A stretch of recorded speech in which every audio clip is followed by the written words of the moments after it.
and that'll let you know that we. But you know the shit's fire.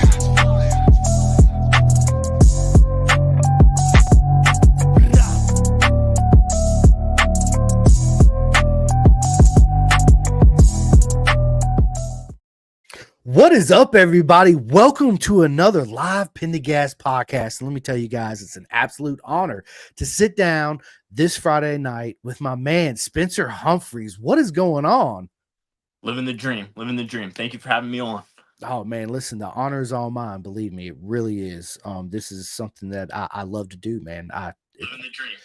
Thank you. Listen, I need to turn the volume down on my phone. We got a little I playback. messed up. Right, yeah, right, we got a little playback right there. But yeah, dude, listen, this is an absolute honor, man. It is to sit down and interview legends like yourself all the time. It's a dream. It really is. So yeah, listen, Spencer, how was your day today, man?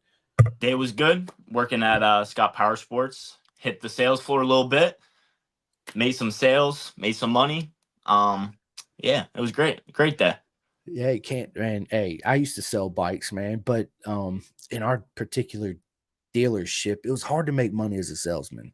In my personal experience, dude, it's absolutely about volume. They're like your first 16 motorcycles you sell, you don't get nothing. I was like, The first one I sold, it was like a KLX 300, right? Out the door was like $9,000. And it was like, oh yeah, like you get $40. And I'm like, yo. Right. Nah, no way. Yeah. No way, you know? But it's all right. It's all about it volume, is. So I'll sell volume, you know? Man, listen, I loved it, man, because I love to talk, man. I love to talk to people, right? And I love to. My thing is too is getting somebody fitted on a bike that fits them proper and what they actually want versus what they don't want. You know, all that bullshit that goes along with it. But that's not why we're here. Why we're here is the legend himself, Spencer, bro. So listen, tell us, where did it all begin with you from the very beginning, the very earliest days? The very earliest days started off with just like riding dirt bikes, really, just kind of like around the house. Kind of went to some moto tracks. My two older brothers rode dirt bikes. My second oldest brother, Tyler, actually raced as well. Road raced Moto America. He got pole position in the Twins, like right when it started and everything. But yeah, so we started there. I had a little PW50, killed it. Not really. Like there was no hope, right? There wasn't like, yo, like Spencer's kind of fast on the PW. It was like mediocre all around. And then I got on a KTM 50 and it scared the balls off me. And I was like, nah, I'm done. And then years and years later, I was probably 14 at the time. My second oldest brother, Tyler, started Mini GP camp, NJ Mini GP. That's where we all started, honestly. Gus, Joe, so many big names. We started from there. And I just went with Tyler. I was just like wheeling my mountain bike around. I'm like, just checking the scene. Tight, skinny jeans, blonde hair, like an oddball, 100%. And it was like raining and everything. It was bad weather, but yeah, it was like the end of the day. I was watching my brother ride. I was like, oh, this is cool. And guy Scott Stump came up to me and my dad and was like, hey, like I got gear, I got a helmet, I got gloves, I got a bike. You want to ride the practice day tomorrow? I was like, yeah. And at that point, I like swore off bikes. I was terrified of them for no reason. It's not like I crashed the KTM 50, but like, dude, a KTM 50 rips. Like, dude, it's no joke. Absolutely not. It is a scary bike for a kid of like 8 years old to be on. You know what I mean? Yes. That power band is gnarly on those. Yeah. My buddy bought one and he's like, man, take this thing. I was thinking to myself, I got this. Absolutely not. That son of a bitch will fly. Yeah. Yes. Yeah. Catches you off guard and was at not such prepared. a young age. Yeah. You're like, what is this? Right. So I swore off bikes and I was like, for whatever reason, it just like I wasn't like worried about it. I was just like, I'll try it. And then, dude, like first or second lap, I was just hooked, It was crazy. It was like a a euphoric experience, really. It's just like it just felt so right, and it's just like everything about it I loved. And honestly, I knew nothing about the sport at the time, and I was just just doing laps, and then in between each session, I would just like sit on the bike, wouldn't take the helmet off, wouldn't take the gloves off. I just sit on the bike, just waiting for the next session, and just like looking off into the distance. So yeah, I'm eternally grateful for mini GP, and also Scott Sump for even starting that, because if he wasn't there, um, who knows? You know what I mean? Um, yeah, here we go. I'm just checking Yeah. out the comments No, too. yeah. So Ryan Snyder, a good buddy of mine, he says, I want a new KTM Yeah, yeah. 300. Yeah, me too, right? They're absolutely awesome. And then we got Wendy Ash. Welcome to Pendergast. She said, the party is here. The You are party is damn here. right. The party is Damn here. right. All we're Damn missing, right. dude, all we're missing is some drinks, man. I should have grabbed a beer, man. That's what I should have done. I got a little Diet Coke. I'm classing it up. You know what I Yeah, mean? well, I got some water, so yeah, we're There you good. go. We're There you good. go.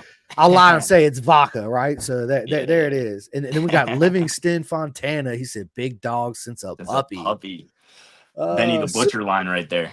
so how do you know? Do you know Ryan, Wendy, and Livingston? Yeah, so Ryan I know from Evolve GT track days. Wendy was actually around for mini GP. Honestly, I would almost say like ever since I started, like she's always been on the scene. And then my boy Livingston, he's just like a good buddy of mine. We ski, we Absolutely. snowboard on the off seat. It's great time, great time. He's my boy. So y'all two are trouble together. Oh, 110%. Yeah, yeah, I know yeah, it. I know it. yeah. I feel the vibe. I got you. I got you. Good stuff, man. So track day, getting on the bike. Where does it go from Crazy, there? right? From there, it was kind of like the whole thing. I was just like, whoa. And so then I think I just did like an endurance race that year, and then I did do a sprint race. And I did pretty solid. Like the endurance race, I didn't drag knee or anything. Like I leaned off the bike at least, but I didn't drag knee. It took me a actually really long time to get my knee down, and yeah, and just still the whole experience. Even then, like Scott still supplied the bike and suit and helmet and everything. 'Cause I didn't have it, Right. and yeah, supplied it. Did the endurance race, did the sprint race, great time. I think I got like fourth or fifth in the sprint race, which is like I'm gonna take that, I'm gonna take that. Absolutely. That's cool. That's Yeah. cool. Yeah. I got Yeah, and this. it was just I got great. this. Yeah. Yeah. And then from the next year, after that year, got my own CRF 50, and then a Kawasaki 110L with the clutch. Yeah. So I was getting that clutch work right. And yeah, and then that year I got the Spec 50 championship. And then when you get that with Mini GP, it's actually you get a Rye sponsorship.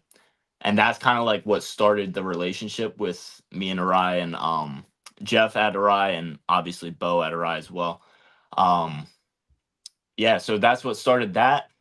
I got second in the Spec 110 championship next to Ben Galati, actually. Yeah. So it's just like it's really cool, like just to see the names and everything. Um, just that I came up with, and racing against. That's awesome, man. And we got Matt Saris's biggest bird in the coop with a bunch of Biggest bird in the blowing you coop. kiss emojis. Yeah. There you go, Matt. Oh wait, That's hold for you, baby. on. Yeah, let's go. Oh, I love it. All right, keep going. Right. So, yeah, second in Spec 110 next to Ben Galati. It was a killer year. I learned a lot that year just with racing, honestly, just like going toe to toe with Ben, and really grateful to like have a rival like I did with Ben, because honestly, I'm not blowing my own horn or nothing like that, but I was, I was ripping. I found my speed, I was there. I was like, yeah, this is great. Um, but yeah. So second to Ben Glotty next year, boom, um, stock 100, and then that stock 100, that is like the dog class of NJ Mini GP, because if anybody has raced in that, it's like it gets crazy. Like it doesn't get crazy, but like they're they're kid bikes, and you can just throw them around whichever way you want. Um, so yeah, and then I started doing that, and then my next rival for that was Gus Rodeo, as I'm sure you know, I do. leading the Twins Cup championship. Love him to death. Um, but yeah, that was my next rival, and like had great battles with him and everything. Actually came on top that championship too. I will say that. So if I can get him on a stock 100, you know what I mean? Absolutely. Yeah, yeah. Yeah, And good then stuff, man. yeah, and then the next year got a TTR 125. We went we went back to back with the championships. What can I say? What can I say? Listen, people, Big I said time. it from the beginning. Absolute legend right here. Listen to him. Yes, let's I'm go. not playing around. Stock 100 championship 2 time right here, back to back. Um, but yeah, and then that year I also got a CRF 150R. That thing was Nice. crazy. Honestly, even if I hopped on one today, they're still a blast. Yeah. Had all the work done to it. Yeah, and then I was racing with Gus against that too. Um, and yeah, from there, got a Ninja 300, raced some CCS races, um, set an amateur Azra lap record around Jersey. I think it still holds to this day. It's a very slow lap time actually. I think it might be like a 135 or something like that, 36. To put into perspective, like junior cup like fast laps are like 130s around Jersey. You Yeah. know what I mean? On a 300, like yeah, like like all right, a little down on power, but that year I learned a lot too. Raced against my buddy Marcello. But at that point there, it was kind of like I was playing catch up with Joe Lamondre and Gus.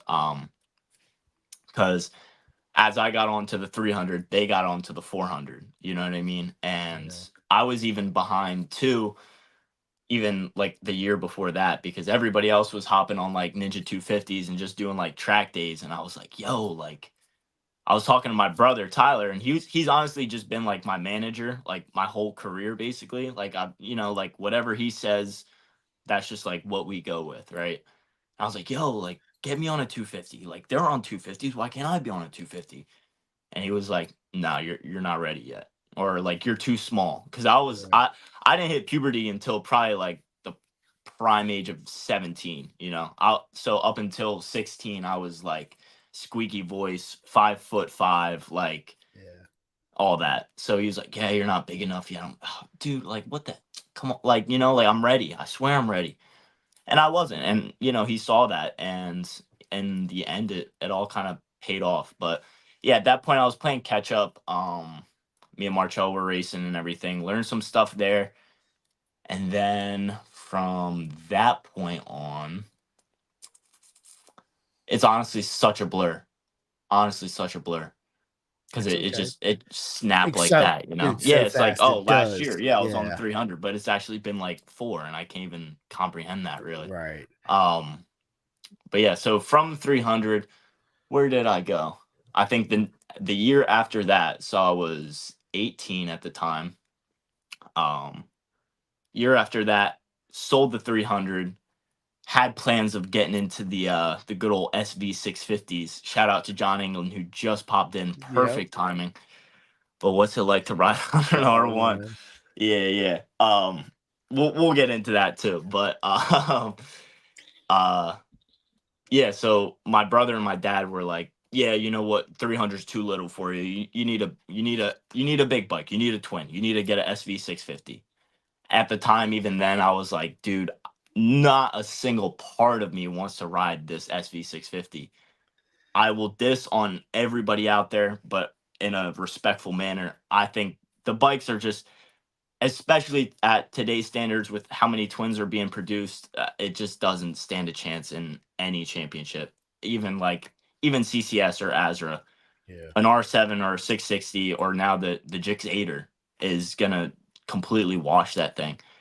But yeah, they were like, "Oh yeah, just buy this one, like it's set up, da da da." And I'm like, "All right, you know what? I don't have the money for it, but like I'll put a down payment on it on a race bike, like I'm not like financing this thing. I'm just like, Right. Here's like $1,500. Like that's all I have. I'm 18 years old. You know what I Right. mean?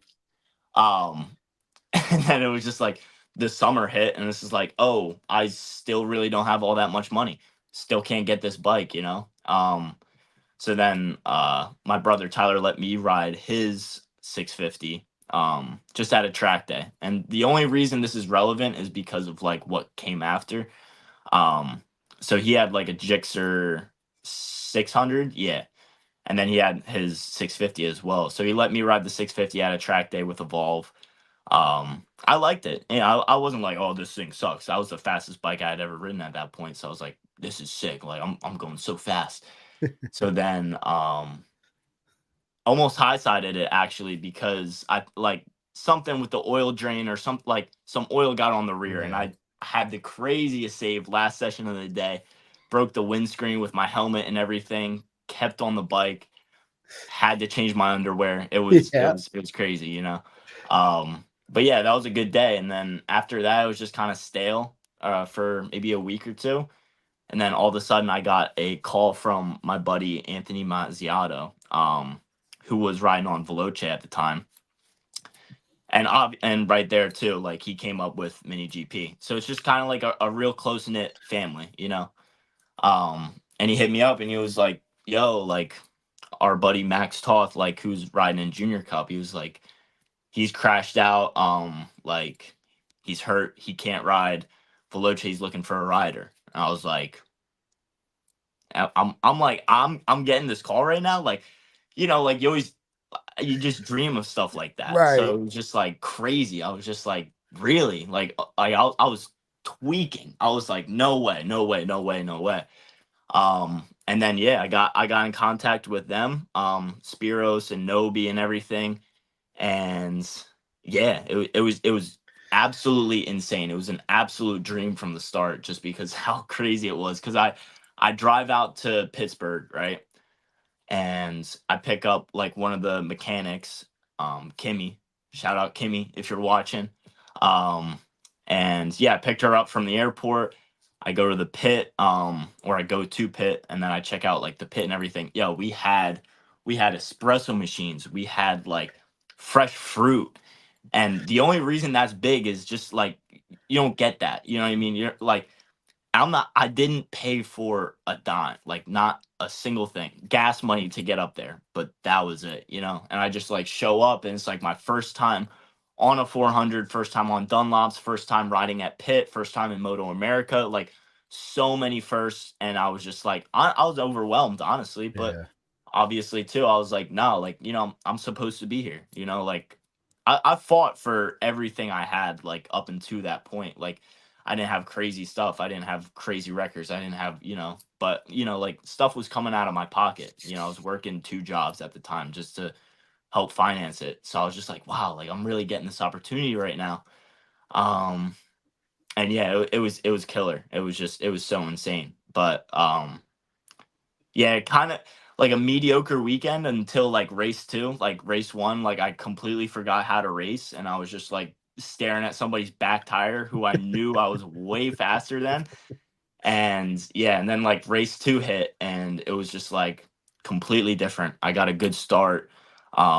And I was just like running up with everybody that has been racing all year or has been on those bikes for multiple years. You know what I mean? Yep. And yeah, it was at that time that was the craziest race of my life because they're like Max Van, Kayla Yakov, Eli Block, who's like fighting for the championship now. Yep. Um, and obviously like they were more back and it was fighting for 10th place, but this is fighting for 10th place in a Moto America weekend. This is my first Moto America weekend. I'm like, oh my, I'm like I'm rubbing elbows with Max Van and I'm like, dude, like this is my first time on the bike, you know what I mean? And like this is my first weekend. Like this is great. So I got like 10th place. I came into Park for May, like not Park for May, I guess Tech after the Yeah. race. I didn't make it into Park for May, but not even close. But I came in and I was just like, I was over the moon. I was like screaming and like I like banged on the tank, I'll be honest. Um And my brother was like, yeah, like, yo, chill, like, yeah, I was like, yeah, my bad. But I was just like, I was over the moon. I was like, I was so stoked. And yeah, from there we went and did Jersey, and then Alabama. Jersey was honestly a bit, excuse my French, a shit show, just because um I did a hard number in Q2 on the bike. I'll be honest, humble beginnings and everything. Race one, I thought the bike was like, nah, the frame's bent, or this, that, or the other. I'll be honest, the bike was completely fine, and it was just all in my head. I was just overriding the bike too, and yeah, I was like all tense and everything. It was just bad luck. So it was a DNF, did not finish, which is Yeah. sad to say, you know what I mean? But the next race I got like seventh, so it was like steady improvement. I'm like, you know what, I'm gonna take it. I'm gonna take it. And yeah, Barber rained all weekend. I hate the rain. Not anymore, actually, but that weekend I was just like, well, that's wraps. I'm not doing anything Not here. that. I've never Not been to here. Barber. No. Yeah, Yeah. yeah, yeah. I've No. No. never No. raced a big bike in the rain. The closest thing I've done was like a Spec 110 on slicks in the rain, and I Yeah. crashed then. You know what I mean? So I'm Yeah. like Yeah. tiptoeing. I'm like, I'm not trying to total the bike. Yeah. So yeah, after that we parted ways with Veloce. There's kind of talks like they might do something next year. Didn't really happen, which is all right. But thankfully they actually helped me out big time. And the 400, if you've seen any of my clips, the same 400 that I'm on there is the same 400 that I raced in Moto America 3 years ago. So Nice. that is the Veloce bike. Yeah, they sent it out to us, sent so many spares, body work, extra rims, all that, like the full package. And then me and Tyler's plan at that point was to race Moto America ourselves, and we were like, we've seen the process. We'll just make our own team. We got a 400 now, and it's like it was a fast 400, and so we were like, yeah. So I got so much time in on the bike, and I just told myself at that beginning of the year, I was like, I knew as a fact that I was just as fast as first and second and third place, and all I needed was just like that time on the bike. Like I had no idea what I was really doing, and like every bike obviously is going to have its own way of riding it, and I just didn't know that way yet. And Evolve GT track days, again, like without them, like what I've done and what I am now, like it wouldn't even come close to being, just because how much track time I've gotten. And like track time is honestly one of the bigger like sponsors you could get. Like obviously money's good, but track time is valuable, very valuable. Yes. So yeah, I was just wheeling all around with Ty, and I got a core memory of telling Tyler we were on our way back from Pittsburgh track day, and I was like, yo, like I'm almost positive like I'm gonna be able to run with Gus and Joe and all them, at like, because we were planning to do pit, and then after we got back from pit, honestly, like it was just like we were like, oh wait, we have no money. You know what I mean? Um, so, and he kind of, he's my brother. He loves me. I love him. But he doubted me at that point, and he was like, oh yeah, like we'll see. And I was like, oh, but I really really love that. I love having like that chip on my shoulder. Amazing motivator. But yeah, I was like, I was shaking a little bit. I was like, oh, he doesn't believe in me. Oh, all right, perfect. Yeah, I was like, you know Let's what? get it. Yeah, Let me get baby. ready for this I want thing. to show you, boy. Yeah. So then, boom, we got back. I was living with him at the time in Easton.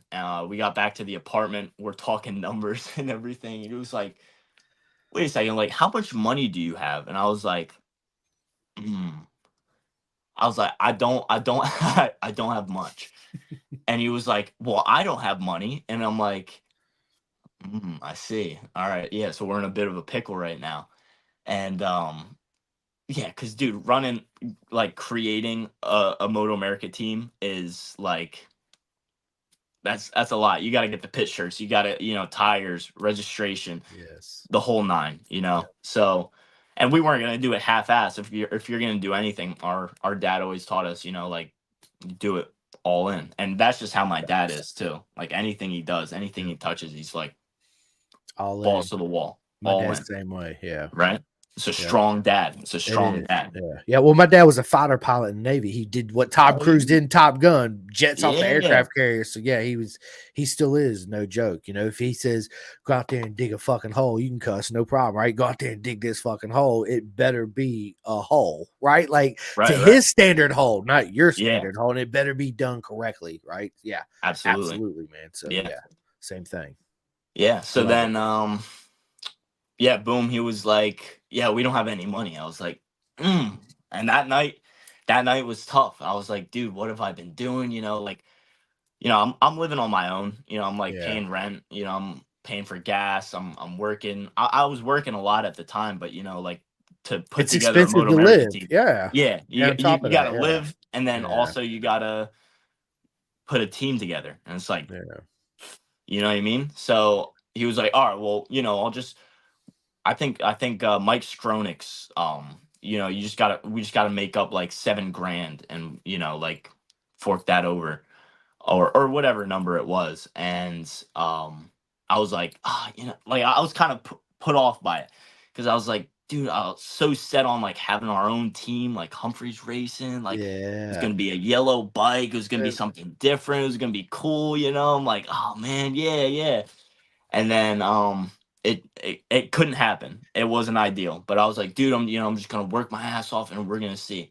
And then it was like a week later, and I was like, yeah, dude, we're gonna have to go with Scrony. And at the time, I knew of him, and I maybe interacted with him a couple of times, but I didn't really know him all that much. Um, but yeah, so we got in contact with him. Um, I worked an 80-hour work week, like just how much time I was putting in at work, just like how much of that like came from me. The amount that like had to be like scrondled up. I don't know if that's even a word, but yeah, that's right. that's the word. It's It gonna be is scrondled. today. Yeah, it is It is today. today. Thank you That's very the much. word of the day, Scrondled up. people. You heard it Boom. from Spencer. Scrondled. Scrondled. You've been Boom. scrondled. I love it. Uh, So yeah, scrondled up the money. And obviously, I had a huge support from everybody else. I made T-shirts. Anybody and everybody that even just shared my stuff, I'm still appreciative to this day, because without everybody else, I wouldn't be me. I wouldn't be where I am. And yeah, so we put it together. Um, uh, yeah, I got people aboard. I got the place I was actually working at, Whiz Kids. They helped me out too. We got them on the bike and everything, which was really cool just to see, um, like a business that's not really related to racing at all. It's a cheesesteak place, like, but those guys over there are incredible. They like started that business from the ground up.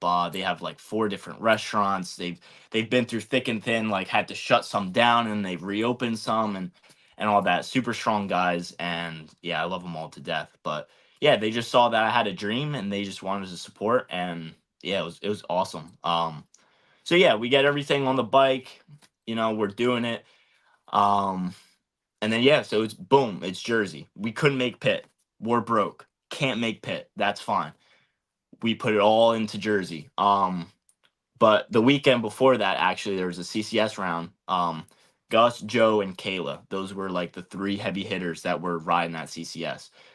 And I'm trying to hang with Gus, Joe, and Kayla.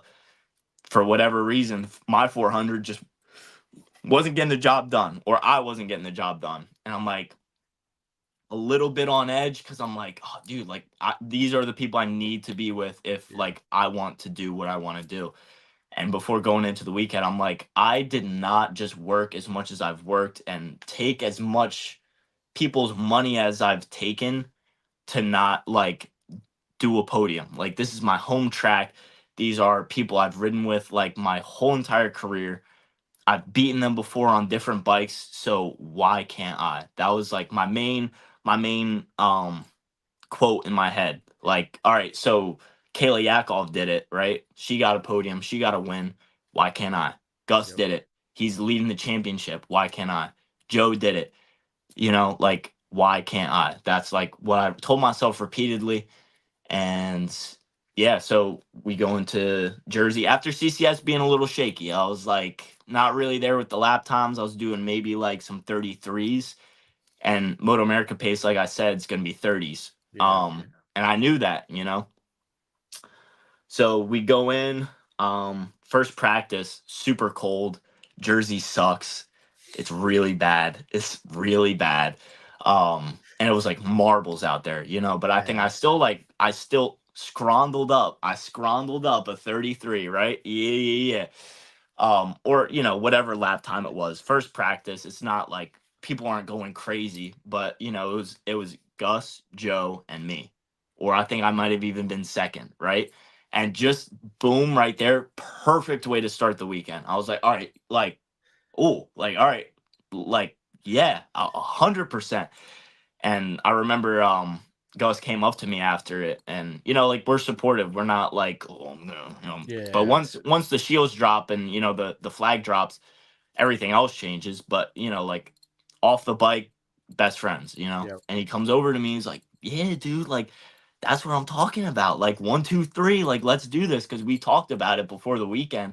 We were like, yo, like, how sick would this be if we got 1, 2, 3, like, mini GP, lock out the podium, like, da da da. And I was like, yeah, dude, like, that's what I'm gunning for. That is 100% what I'm gunning for. And then boom, Q1 was solid. I think, like, lap times were good, and I was like maybe sitting like P8 or something like that. But the lap times were close. So I was like, dude, Q2, no problem. Like, I can drop a 31. And then the bike would not turn the way I wanted it to. Or like, everybody else would just boom and then just drop the bike into the turn. And like, I was like, yo, Scrony, like, the bike cannot do that. Like, everybody else is just boom, boom, boom. And I'm like fighting the bike to get it turned in. And he was like, oh, I'll raise the rear. And I was like, all right, I hope that works. Cause honestly, at the time, I'm still learning too myself. So, Yeah. I'm trying to get my best acquainted with bike setup and everything. And he was like, oh, just drop the rear. I was like, I pray to God that helps. And it absolutely did. Absolutely. But yeah, and I'm in Q2, but this was before we did all that. And I was like, going to lunch with my brother before, and I was like, dude, I got 31s, no problem. Like, I was just cruising around doing like 33s, like, no problem. But it wouldn't go past like a 32. And I was like, really frustrated, a little frustrated. I kept my cool, but yeah, but I was up there, still in contention, and got interviewed by Hannah Lopa and everything. Like, dude, like, come on, man, Yeah. Right. come on, Yeah. And I Really? was like, Let's go. yeah, exactly. Like, Yeah. this is a little bit of a sign. This is Hmm. like, yeah, like, someone's gonna go down in this Yeah. race. Like, I'm not just Confidence gonna, booster too, as well. yeah, Very yeah, much so. Yeah. yeah, because they're gonna be talking about me when That's this right. flag drops. You And know what I I mean? belong here. I And I belong belong here. here. That's right. Exactly, I belong exactly. here. Uh-huh. Um, and yeah, so went into the race, and honestly, I don't think I've ever been as calm as I was before, like, any race. Any race. Like, obviously you got the butterflies, but it was just like pure determination. It was like, Yep. screw, like, I this got is this. Yeah, I yeah, like, got I this. I got No this. Like, problem. this is just another CCS weekend. Like, I was Yep. just doing this. Oh, My Nick man Duke. Nick Duke in the house. Yeah, dude. Big shout out to my man Nick Duke. Dude, nothing but love to you, Nick. Dude, I love him, dude. That's my dude right there. Yeah. Dude, I don't know Nah, why it's not working for you, don't work. man. It don't Yeah, work. It don't it's all work. good. It don't Well, work. listen, Nah. I'll do it for you, Spencer. All There you right, all go. right. This is all from Spencer right here. Much Nothing love, but Dookie. love. Much Yep, love. Yeah. absolutely. Shout out to all those guys too, because Yes. even before I was in Moto America and everything, I was just, probably 15 at the time, and I was just like wheeling around with those guys, which is hilarious to The think whole about. But CFE peoples, let's yeah, go, dude. Those yeah. are all my peoples. I love every single one of them. Sherm Dog, all Absolutely. of them. What's Yes. not to love? Yeah, Yeah. No, right. I was wheeling around with them, and it's funny because they were like, "Oh, Spence, like, one day we're gonna be cheering for you out there," and Yeah. I was like, yeah, Yes, you you are. are. Like, yeah, That's right. yeah, Uh-huh. uh-huh, Mhm. uh-huh. Mhm. So boom, Jersey, going out, I'm calm, cool, collected. I'm like, let's do this, And I think I started like P8 or something like that. So I'm in the middle, and Scroney, or actually Colin Barton, which was a huge role in all this too, because he's Yep. like BartCon basically. Yep. Um, so huge ups to him. I miss the whole pit setup. It was just great. It was great. Um, but yeah, so he was like, "Don't jump the stall," or I Colin, don't kill me, but I might have just butchered your accent, but it's fine. And very Irish. He's like, "Don't jump the start, you wanker," and da da da. And I'm like, I told him, I said, Colin, like, listen, I know how to start. I've always been good at starts. Don't worry about it. Boom, the lights go off. I get one of the best starts in my life, Let's and I'm like go. immediately in like fifth place, right? And I see Gus, I see Kayla, I see Joe, and I'm like, boom, all right, perfect. We're falling in line, we're racing. Boom, my boy Sushi, aka Suhaib Salem, gets run over on the front straight. I don't know if you remember seeing that or not. It was like literally not even a lap in, or it was one lap in, and Aiden Tao. I'll call out Yep. names like Yep. that. Aiden Yep. Tao swerved in front of my boy Sushi. Sushi's front tire got clipped. Boom, Sushi goes down, and then Chase Black ran Sushi over. Yep. We call him Sushi because his name's Suhaib, and he's another mini GP guy, and we love him to death. But yeah, so he got run over and everything. His boot flew off, and it at the time I Chaos. came, yeah, Yeah. Yeah. yeah. Oh my god, dude, it came, Utter chaos. yeah. Yeah. And he's rolling into the bike like right across start finish, and so like boom, I get a crazy start. I'm up with the front pack, red flag, and I'm like, you have got to be kidding me. You've got to Right? be kidding me, right? And I come in, and my brother's there, and he's like, Sushi crashed on the front straight. And I'm like, what are you talking about? He crashed on the front straight. It's straight, like Yeah. I didn't Right. see the replay or anything. So Yeah. I was like, dude, like Sushi, I swear when I get my hands on you, You're done, son. yeah, you're Yeah. done. You're Done. done. And then Colin is saying to me, he's like, I thought you jumped the start, you wanker, and da da da. I'm like, nah, listen, I got it. And I was just so like lax at that point too. Like I went to the porta potty and like took a piss, and then Yeah. like came back. Just that. I don't know, like I don't know, just something Yeah. about that. Yep. So boom, we go back out, get another really good start, and then I'm just up there, and I'm fighting people off, and like it just felt like the CCS weekend, like honestly, just because I was behind Joe, I was behind Gus, I was behind Kayla, and I was just like, this is what this is. And I led multiple laps. I've made crazy passes, and like that was like the absolute peak right there. Like every little molecule that like assembled me, honestly, to not sound like corny in any way, shape, or form, but like just the people behind me, the organizations that show support, and just everybody who believed in me, like it just all like clicked right there. Like obviously I know how to race. Like anything, what I do, like it's all up here, like, Yep. and I just applied all of that. Like it was just the race of my life, and it was so incredible. And honestly, like the finish was so close that I wasn't 100% positive I even got third. Gus blasted by us on the front straight, and I thought I was gonna win the race for a second. I was looking over at my friend Joe, and I'm like, oh my god, like I'm gaining on Joe right now. And then Gus just go boom, like killer move. And then Gus passed me. I'm like, dude, I don't even know if I got third place or not, but I was just over the moon. I was just like I don't care what position I got. That was Right. I The just did best that. ever. Yes. Yes. We just went 5 wide into turn 1 at Jersey.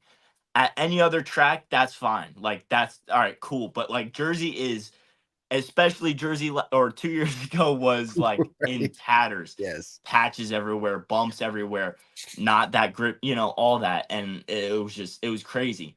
And so I'm like going around the racetrack and I'm like, dude, I don't even know if I got it, but like, man, I'm just like keeping my cool because I'm not about to start tearing up. I'll be honest, like I'm not about to Yeah. start overreacting right now until I know as a fact that like, Right. I'm there.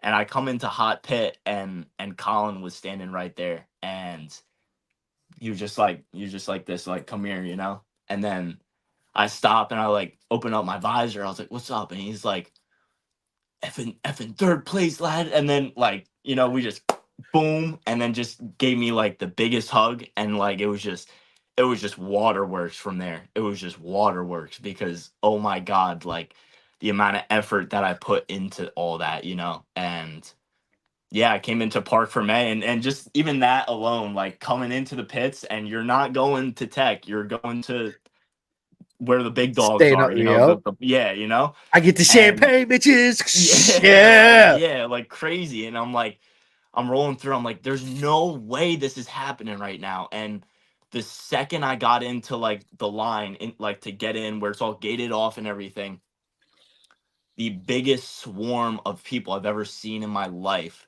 surrounded me because obviously like everyone was there for Gus, everyone was there for Joe, but I think everybody loves an underdog, and that's just exactly what I was, and it was, and it was just like family. It's everybody from Mini GP or Evolve GT, and it was just everybody was there, and it was just like a tower of people over me, just like hitting me, and I'm like revving the bike, and I'm like, oh my, like I was just screaming my ass off, and yeah, it was so incredible. It was so incredible.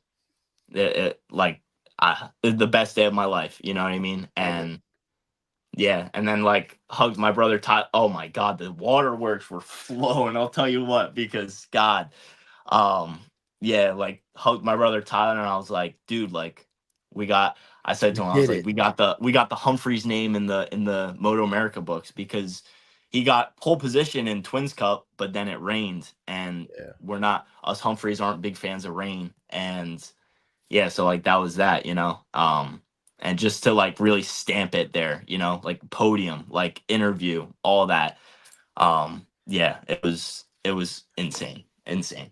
Proper mega. Absolutely proper mega, man. All the emotions, everything, all the doubts you ever had all come to one thing. And it was like, I do belong here. This is where I need Absolutely. to be, and bro, absolute amazing, man. Yeah. Amazing story. And it didn't end there, right? Didn't Absolutely end not. there. Absolutely Um, not. After I killed the interview, um, long hair Spencer and everything, down to here, letting that fly Yeah. and all that. Yeah, Yeah. I was just screaming into the mic, dude. I was so amped up, and like, and the press conference afterwards, like, if you watch it, like, my voice is just gone, gone, like, not even there, and yeah, and what Artie said, Artie was there, everybody was there, Yep. um, What up, Artie, dude?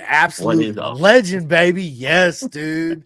Absolute legend. But yeah, he's right, dude. It's giving me the chills too, Artie. It's absolute you because to me, man, this is what it's about. It's what I love about the sport. You feel the emotions, and when I talk to people and I see it in your face like you, right? I feel like you're kind of fighting the tears back a little bit as you're telling the story, Oh but yeah, yeah, yeah, it's beautiful. it Absolutely is. beautiful, and I love it, man. Absolutely. And I can't wait to hear more, man. So keep talking. I love this. This is awesome. Say no more. I got you. I got you. But yeah, no, it was, yeah, like even to this day, like it's just so not. I don't want to say crazy because like everything I've done, like I've worked my ass off for that moment, for everything. So like yeah, like I earned that. You know what I mean? Um, yeah, and then they're interviewing me in the press conference, and they're like, "Oh, Spence, like, are you gonna be going to Barber now?" And I was like, because Colin talked to me, he called me before he even got to the track, and he was like, "Well, yeah, maybe if you don't make like a complete mess of yourself, maybe we'll want to bring you to Barber." And I Just was like, don't be a wanker. "Exactly, bingo." And I was like, "You know what? Like, you got a deal. I'll conjure something up." And yeah, so then they're like, "Oh, are you going to barber?" I was like, "Well, they talked to me at the beginning of the weekend and said if I do all right, I'll make it down there, and I think I'm going to barber now." And um, yeah, and then it all like really hit me when I just like went back to the trailer. I just went right into the trailer, and I was just taking off my suit and everything. I had my trophy in my hand that like it almost seemed unattainable before Yeah. this, like a Moto America trophy. I was just standing on the Moto America podium. And yeah, just like went into the trailer, was taking off my stuff, and I just broke down Yep. completely because I was just like the amount of work that was it was beautiful, absolutely beautiful. Absolutely. Yep. Everybody's around like Spence, and I'm like, Spencer, Spencer, yeah, exactly. Like, dude, Spencer, this is Spencer. it. Like this is what I'm here for. I'm not here Yep. to just like race CCS in a somewhat all right manner. I'm destined for greatness. I'm not just here to just fart around. Yep. And yeah, so then I went to Barber, qualified fourth spot, which was my best qualifying in Moto America. I was up there. And yeah, I mean, I was there in the race and I was sitting in like third and second most of the time, but um just didn't really like ball up enough to like really like make moves. And the fact that I didn't make moves with that type of racing, once you stop mixing it up like you do, everything just it crumbles because once Yeah. somebody gets a gap, it's real hard to make up on those little bikes. So um yeah, I got two like fifth places, which I'm not completely stoked about. Race one, my knee puck fell off like third lap in. So I started to use the tactic of not going knee first, I was going elbow first. Yeah. And that bit me in the ass. Last turn, last lap. I go to, Barber's like a super fast Yeah. downhill left-hander, and I'm going elbow first on a 400. Like the frame's not liking it. Nothing about the bike is like this is good. Yeah. Right. And I'm like, all right, time for the last turn. I'm going to tap my elbow, and then like the front just tucked real bad, and I was like, oh my god, and I like saved it. Cody Wyman blew by me, and I was like, gah, gah. But yeah, and then the next race was kind of the same story. Just the knee puck didn't fall off. Just should have balled up more. Should have just like Yep. made some crazy passes. But um, all in all, it was a great experience. And even at Barber, even though I didn't get the job done like I wanted to, I still fully believe that I kind of proved like, all right, like yeah, I'm meant to be here. Like I just showed up at Barber. I've never ridden this track in the dry. I rode it like in the rain only. And I hate you know what I mean? And I just like showed up, boom, P4, and I'm still up there. I'm setting fastest laps of the race. I'm still fighting. And I was like, this is promising for the next year. And like that's my beef. That's my beef because, you know, nothing, nothing, not a glimmer of hope.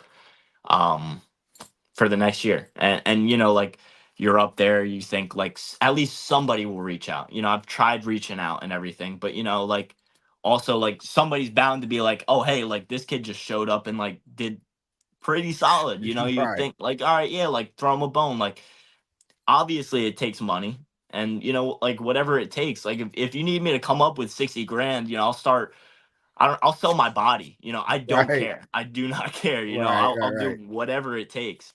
Um, but it just didn't happen. And honestly, like at the start of the year, I was just like of 24, or no, 23 it would be. I was just like, dude, like I'm just sick of it. I'm just sick of like not having a full shot. Like I I, Yeah. I want to win races, but more than anything, I want to win championships. I want to go all around and prove that I'm an all around rider. I can show up to a track and adapt to a bike and everything like that. And like I'm not gonna like moan about it. I'm not, oh, I'm trying so hard. Like Yeah. grow up. Like this is Yep. how this industry is, Yep. and it sucks, but it's just the way it is. And like I've just seen a lot of people recently like moan, like crying about it, like, oh, I did this and I did this. So did I. And I'd love to be like, hey, like you guys forgot, like, I kind of did this podium. Nobody cares. No. Nobody cares. That sucks. But, you know, I got my name in the record books at Moto America, but that doesn't mean I got my name in everybody else's head as the kid that, did what he did. And that's fine. But, I was going into the new, this is actually a pretty crazy part, right? So this is 2023. Nothing's happening. I got no ride. And I'm like, oh man, whatever. I'm just going to have fun with it. I'm going to go to kart tracks. I'm going to rip the 400. I'm going to have, good times with my friends and also try to, grow myself as a racer too, obviously. I'll try not to like include all the details. Cause I don't know. All right. So You're good, dude. Listen, tell your yeah. story, baby. Let's go. Absolutely. Here we go. Buckle up. Buckle up. Let's do it. So yeah, it gets crazy. So NJ Mini GP, right? I'm a coach there, which is an honor to say because it's just a great organization and all that. And yeah, so I'm coaching there, and I'll just say a person. I won't say not. That's all. A person was there, and I was like, oh, you know what I mean? And this person comes up to me and is like, oh, like, yeah, I'm just here from New York and this, that, and the other. And I was like, oh, like, where's your car? And like, didn't have a car and just kind of like got dropped off, right? But got dropped off at the wrong anyway. Like she shows up with just a bag and a helmet, like full Dainese gear, like full AGV, like all right, like this said person has some profit. I'm not look don't get me wrong, I'm not like looking at that like, oh, I need to like latch on to, nothing like that. But this person was like, oh, I need to get like a tent. Would you be able to like drive me to like Walmart or whatever and like maybe hook me up? And I was like, yeah, of course. Like that's just like mini GP. Like if you need help, we'll help you. Like we just move as a team. Like that's one of the slogans. So I helped this person out. And we just get to talking. And then we just like exchange phone numbers just in the spirits of just kind of like coaching and all that stuff. And so I don't hear from this person for maybe about a month. And all of a sudden this person texts me and is like, Spencer, I want to start a team to raise awareness for said cause. And I was like, okay. She's like, I want it. She, yeah. All right. It's a girl. Anyway, she said, also, if she sees this, like, it's all love. It's all love. I don't, what I mean? Yeah. Throw up that heart. Love. Yeah. She's like, oh, I want to do a race team. And honestly, I've had some BS offers in the past. I've had some that are like, yo, I'm gonna get you hooked up, I'm gonna get you a suit, I'm gonna get you a bike, and we're gonna do this, and it's gonna be crazy, man. And I get all amped up, and I'm like, oh man, it's finally happening, it's finally happening. And I just get boom, Crickets. shattered. Like, nope, sorry. So I was like, you know what? Nah. I'm keeping my wits about me. I was like, oh yeah, you want to do a race team? Okay. Yeah. Oh, you want to do club race? Oh, well, I would do Moto America. Right. Oh, why Moto America? I was like, well, it's broadcasted, this, that, and the other. And then she's like, okay, well, like, how much would it be? And I was like, 100 grand for a full season, which 100% with the bike, transport, all that, tires. 100%. 100%. Easy. 100%, Easy yeah. 100K. Easy 100K. Easy. So I say that, and she don't even bat an eye. She was like, oh, okay. And I was like, wait a minute. What do you mean okay? What? You know what I mean? Like, huh? Yeah. Not $100, $100,000, right? Like, no, yeah, it's like 100, like 6 figures. Like, right. Okay. Right. And I'm like, huh. I was like, all right, I'm not letting this get me. I'm not letting this get me. So I'm like, all right, yeah. So like, she was like, oh, would you be able to be like the rider on that team? And I was like, yeah, I could do that. I could do that, And this time I'm starting to get buttered up at this point. I'm starting to get buttered up. I'm like, oh boy, And then she's all right, what bike would we like want to get? And I was like, oh, we'll probably get like a 660 because they were 660s they're proven. And she's like, okay. I was like, a new one's probably like 20 grand, and like then we can like doing the motor and all that. maybe 60, just to build the bike. Yeah. She was like, okay. And I'm like, bro, what do you mean, okay? What are you joking?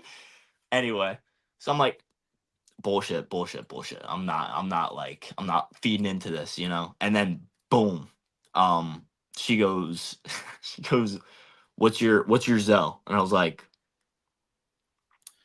so I give her said Zell, right? I get Zelled 20,000, right? Holy shit. So at that point, I say, it's real. I think we need to contact Scrony, because me and Scrony are kind of talking at this point, and we're homies at this point. And I'm like, yo, dude, and I told him about it way beforehand, and I was like, yeah, I'm gonna see if it's actually for real or not. And he's like, yeah, man, be careful, yeah, feel it out, but And I called him and I was like, dude, she just sent me 20 grand, and he was like, are you kidding me? And I was like, dude, I'm so serious, actually. It's actually, yeah, it's in my bank account. And he was like, holy shit. And I was like, yeah. And he was like, well, dude, I have the twin from Dom Doyle from the year before. And he was like, shout out Dom, love him. Absolutely. Yeah. And he was like, I got that. And it's 40 grand, say, or whatever the number was. And it's like, oh, it's this much. And it comes with everything. So we don't have to build the bike, nothing.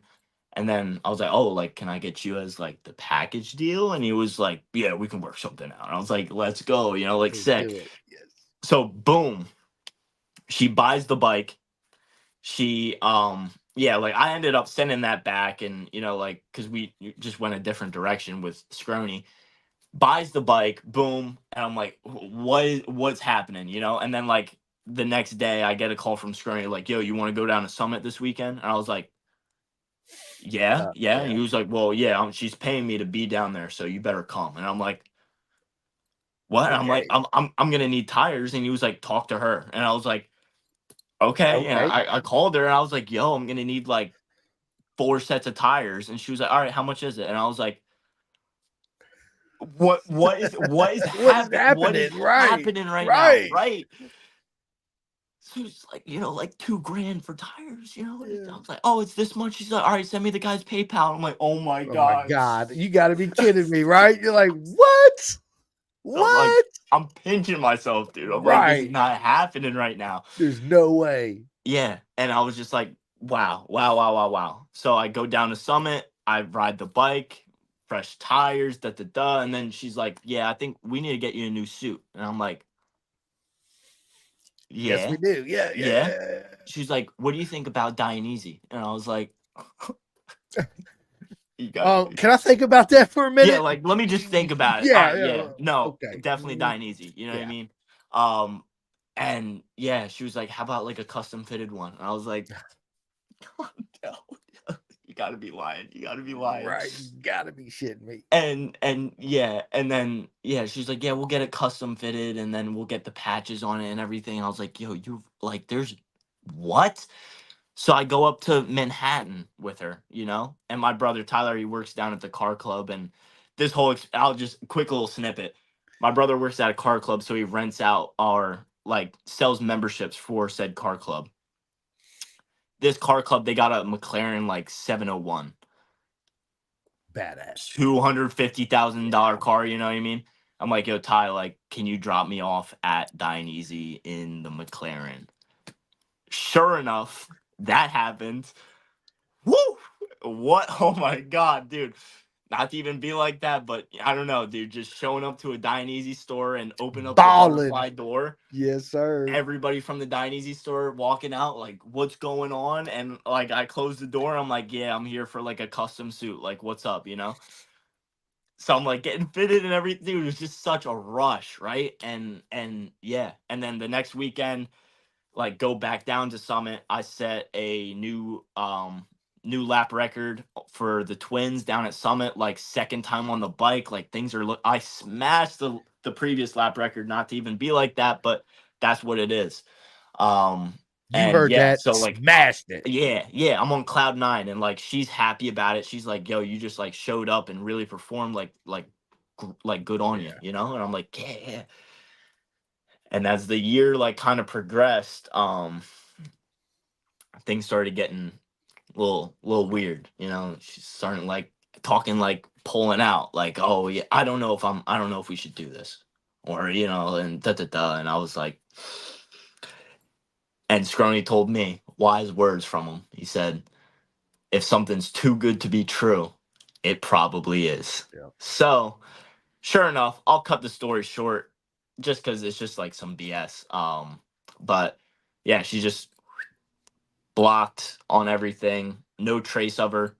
Um, and yeah, so then my hopes of Moto America that year, boom, gone out the Gone. window, Yeah. out the window. And I was like, I'll be honest, you know, obviously I was upset. I'm still grateful for the opportunity because honestly, if it wasn't for her, like Scrony didn't even want to race last year. Like he didn't want to do a race team. He didn't want to go to Moto America. But you know, like that all happened, and because of her, like we got that done. So if she sees this, she's got me blocked on just about everything. I'm pretty sure. But thank you, thank you. But yeah. So then we're like, well, that's that. And then Scrony like hatches up some devious plan. You know, he's like, I'm gonna buy the bike back, and I'm like, what? I'm gonna buy the bike back from her. And I was like, really? And he's like, yeah, yeah, we're gonna make Jersey happen. And I was like, yeah. And then sure enough, like, dude, like he made it happen. I made it happen, you know, got funding and everything like that. We did Pitt and Jersey. Something about it, honestly, I went into the weekends thinking, or first weekend at least at Pitt, I was like, yeah, dude, like same type of timing as Junior Cup. I was like, I'm here for podiums. I'm not here for like 10th place. You know, I don't want to be a top 10 guy. I belong. I'm up there. I swear I am. You know, I had a lot of time on this bike and everything like that. But honestly, with the ramped up CCs and the higher speeds and all that, dude, it's a completely different game. And I'm happy for myself that I went into the weekend being like, yeah, like let's go, like let's drop the hammer. Couldn't get it done really, you know, like everybody just had so much more pace, and you know we were still trying to get the bike set up for Pit and everything. They got some weird bumps. I was just struggling with it. And yeah, so I mean, you know, we had a solid showing, like 2/7, I think, in twins, which isn't terrible for just like showing Mm-mm. up, you know. But I That's wasn't killing it. entirely stoked. Yeah, That's yeah. killing it, man. Come on, We'll man. That's take it. We'll yeah, take it. dude. It's absolutely murdering it. Yeah. Yeah, yeah. Um, but yeah, it was a good time, and you know, I had fun. You know, that's like can't lose sight of that because the second you do, like you're down, Yeah. you're done. You know.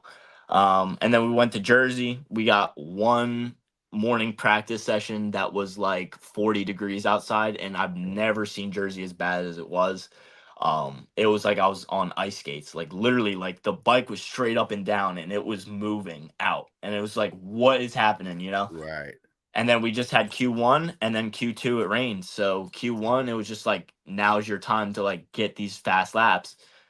And I got somewhat of a fast lap, but like we still needed some things to work on the bike. Like the setup was just not right, you know. But we got like a somewhat solid spot. I think it was like P9 or something. And then it rained, and I'm like, you know, going into it, I'm like, oh, I hate the rain. But I went into it this time like, you know what? Like, let's find out. And I actually ended up doing pretty good in the rain, actually.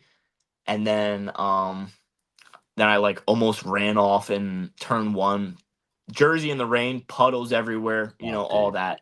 Yeah. Crazy. It's a absolute shit show. But It is. It is. yeah, I was yeah, there and it was last year, and they warned me. They're like, dude, when you go back behind the garage where the pits are, where a lot of the Junior Cup guys and everybody are, it's like a flood area. I was like, shut up, it ain't that bad. It absolutely is. it It's is that bad. horrible. There's like It is four that bad. inches of water. Everybody's got to go up on the side. It's Yeah. yeah, it's yeah, And then you got the track to, you know, dude, it's yes, rough. But, you know, we're making do.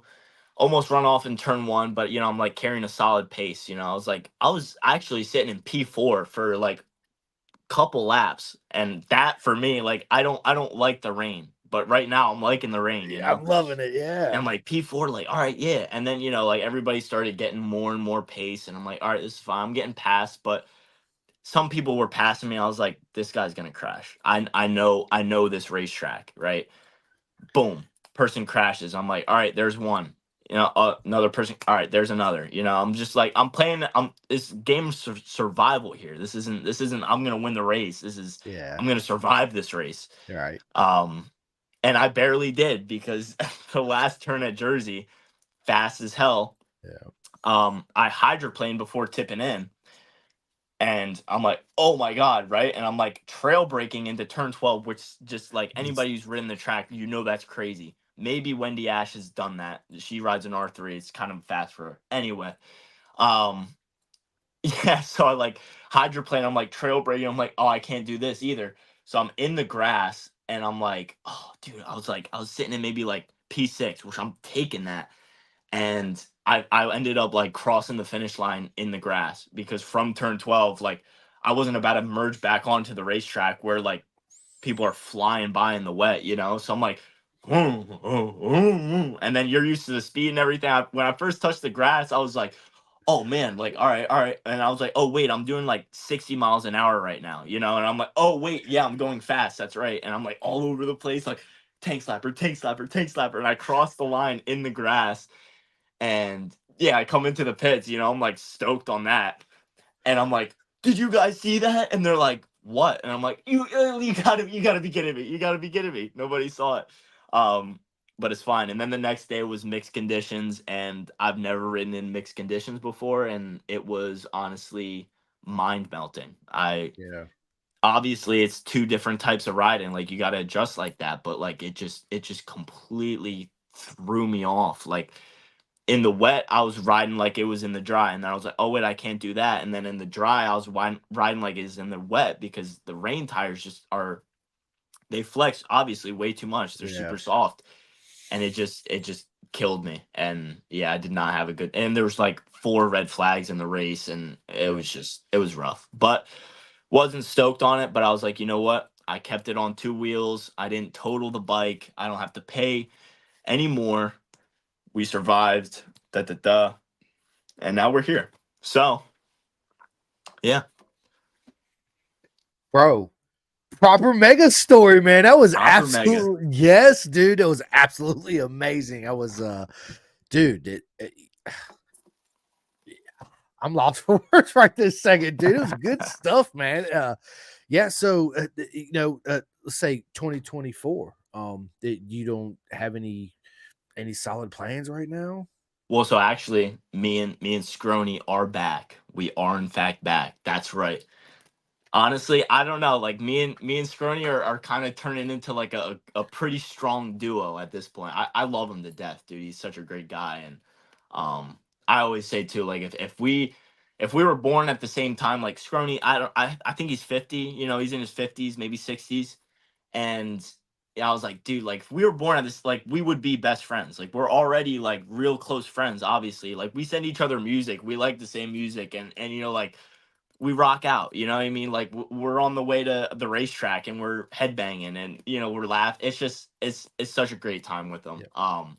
And I'm just comfortable with them. And yeah, so this year we're gonna be doing the Loudon Classic, which is gonna be a dog fight.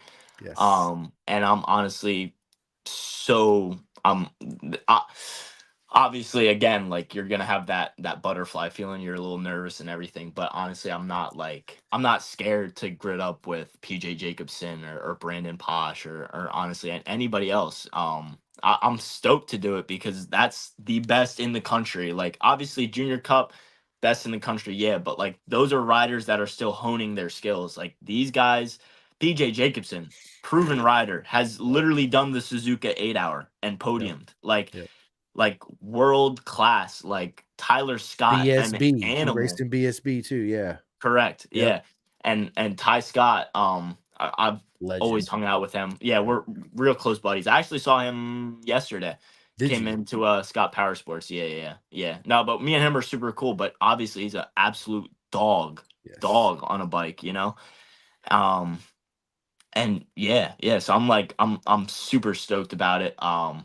We do have like a month until it happens. So literally every single weekend that is coming up. I will be at the racetrack, and I will be on this R6 that Scrony's building, probably as we speak right now. And I'm going down to Summit tomorrow, actually, after work, after working at Scott's.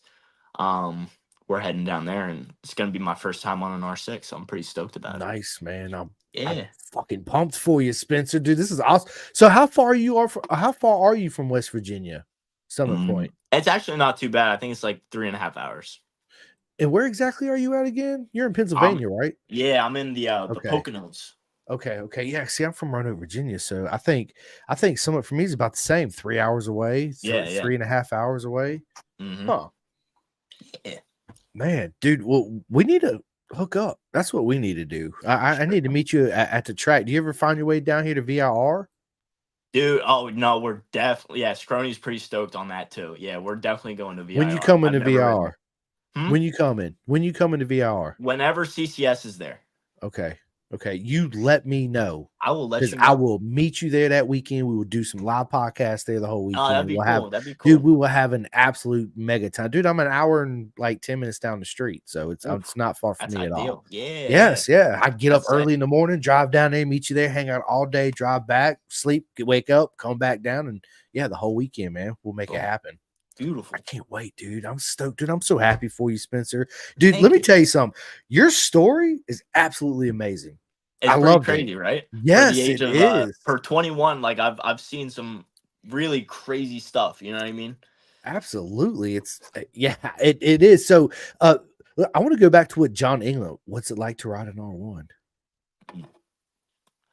R1? Crazy. I'll say that. No, it's just funny. He was he's kind of like stepping out of it now, but he was a coach for Evolve GT, and it's a stock R1, you know, but an R1 is an R1. So yeah. So I'm like, oh, you know, like, so oh, you want to take it out? I was like, yeah, well, I want to take it out. I want to take it out, and I did, and it's just like like that brain numb, you know, like it didn't. I couldn't comprehend it. I was like, what is this like entity of like it was just like boom, like punches you in the balls, like oh my god, like front straight at Jersey. Honestly, I'm not pushing it anywhere in any turn, only straight away. I'm in like E2, so like intermediate, like I'm just like blitzing people. I'll be honest. Sorry, Brett, if you're watching this, but yeah, I was just like second gear on the front straight, and then I just like I'd punch it, and then obviously it's an R1, it does, you know, wheelies, and then grab another gear, pops down, wheelies again, and you're doing like 130 miles an hour in a wheelie, and it's just like it felt like crack. Like I've never done crack, but if I have, like I can easily compare it to that, you know, like it's just so oh man, I'm getting all riled up. But dude, that's awesome. Yeah. So that's where that came from. But I've ridden several R1s. I haven't had the honor to ride a newer R1, but I've read the newest one I rode was a 2016. Yeah, same thing, right? It just you get on any 1000. I don't give a shit if it's a 2004 ZX10R. You crack that throttle, pin the gas, you're gonna be like, holy shit! Like, yeah, they're absolutely insane. It's how they make their power. It baffles me that like any Joe Schmo can just like pop in and be like, yo, give me that R1. Dude. Like this is the issue I see too with this is why our insurance is so high in America, right? Because like 16-year-old can come in, and this was my beef with selling bikes, man. I had this 16-year-old come in and be like, I want a CBR 1000 RR. It's my first bike. And I'm like, dude, you need this 400 over here, right? Or have you ever ridden before? No. Well, then you need to probably start on the CRF 100 right here. This is perfect for you, right? And of course, your boss is like, you're going to sell him this bike. And I'm like, man, I'm gonna have this conscience on my head. It's like, this is not, but this is I think we need to adapt a similar system to what the UK does, right? When you start out, you got to be on said bike for a couple years and another said bike. Yes, dude. By the time you get to the 1000, your unlimited license, dude, you got 8 years riding experience. And so you should be able to handle, everybody involved is so much safer. You know what I mean?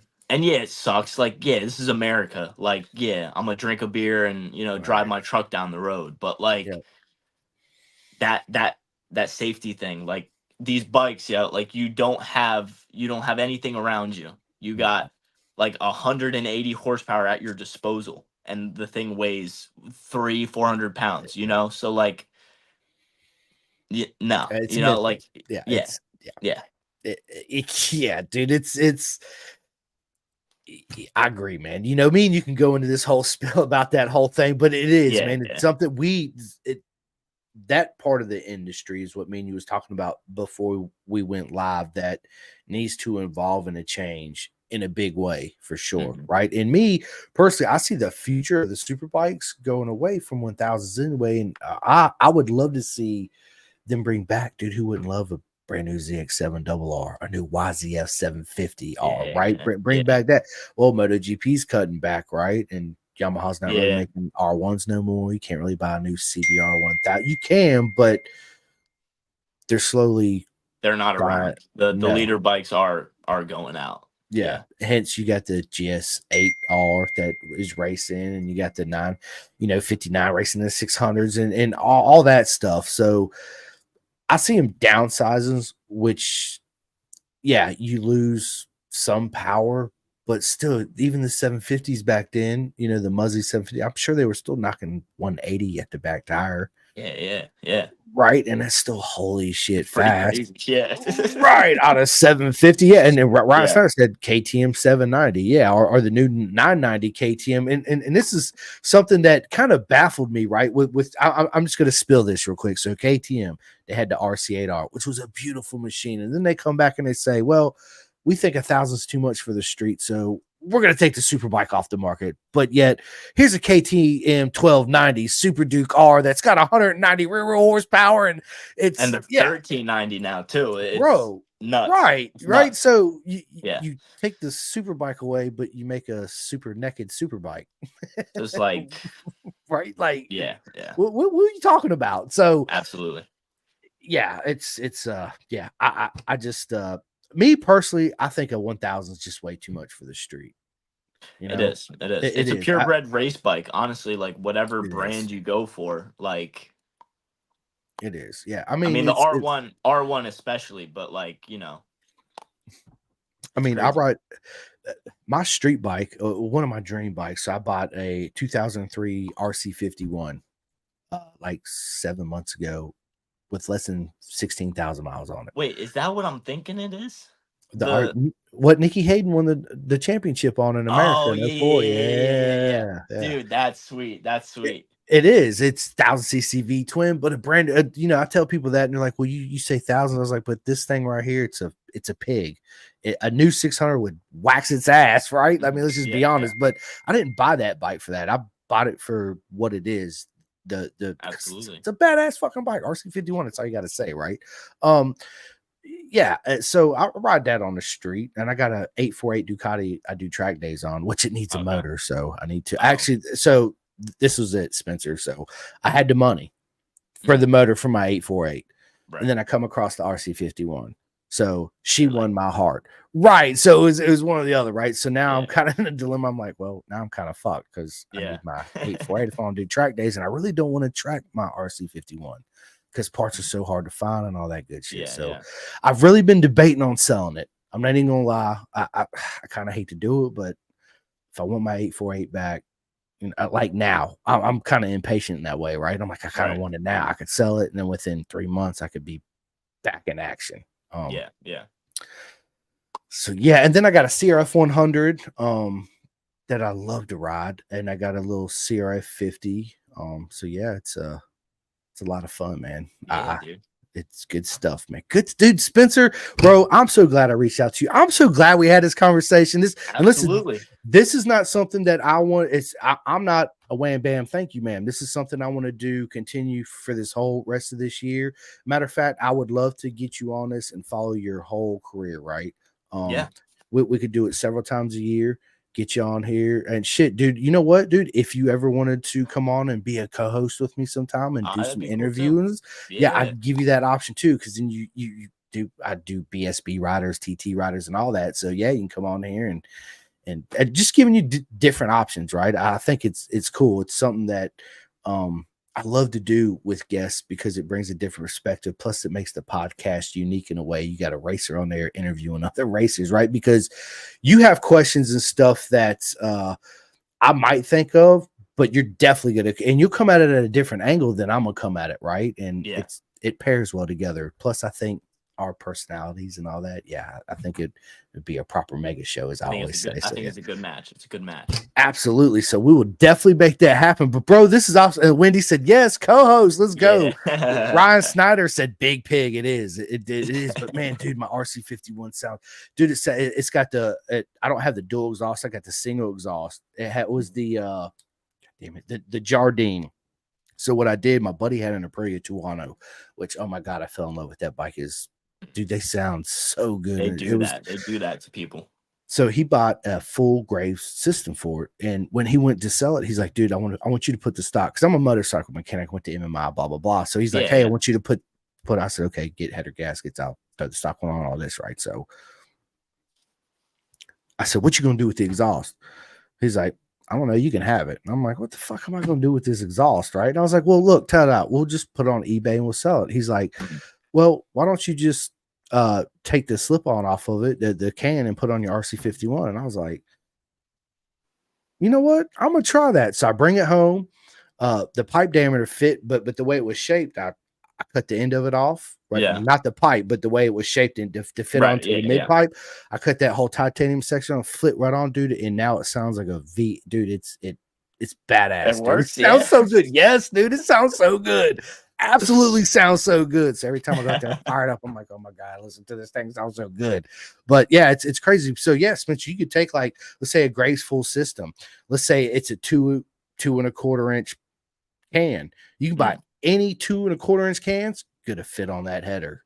Don't matter what it is, as long as it's 2.25 or 2.5, it'll fit. So you can have a Muzzy on a Graves system or whatever, right? You can mix and match, and it's pretty cool.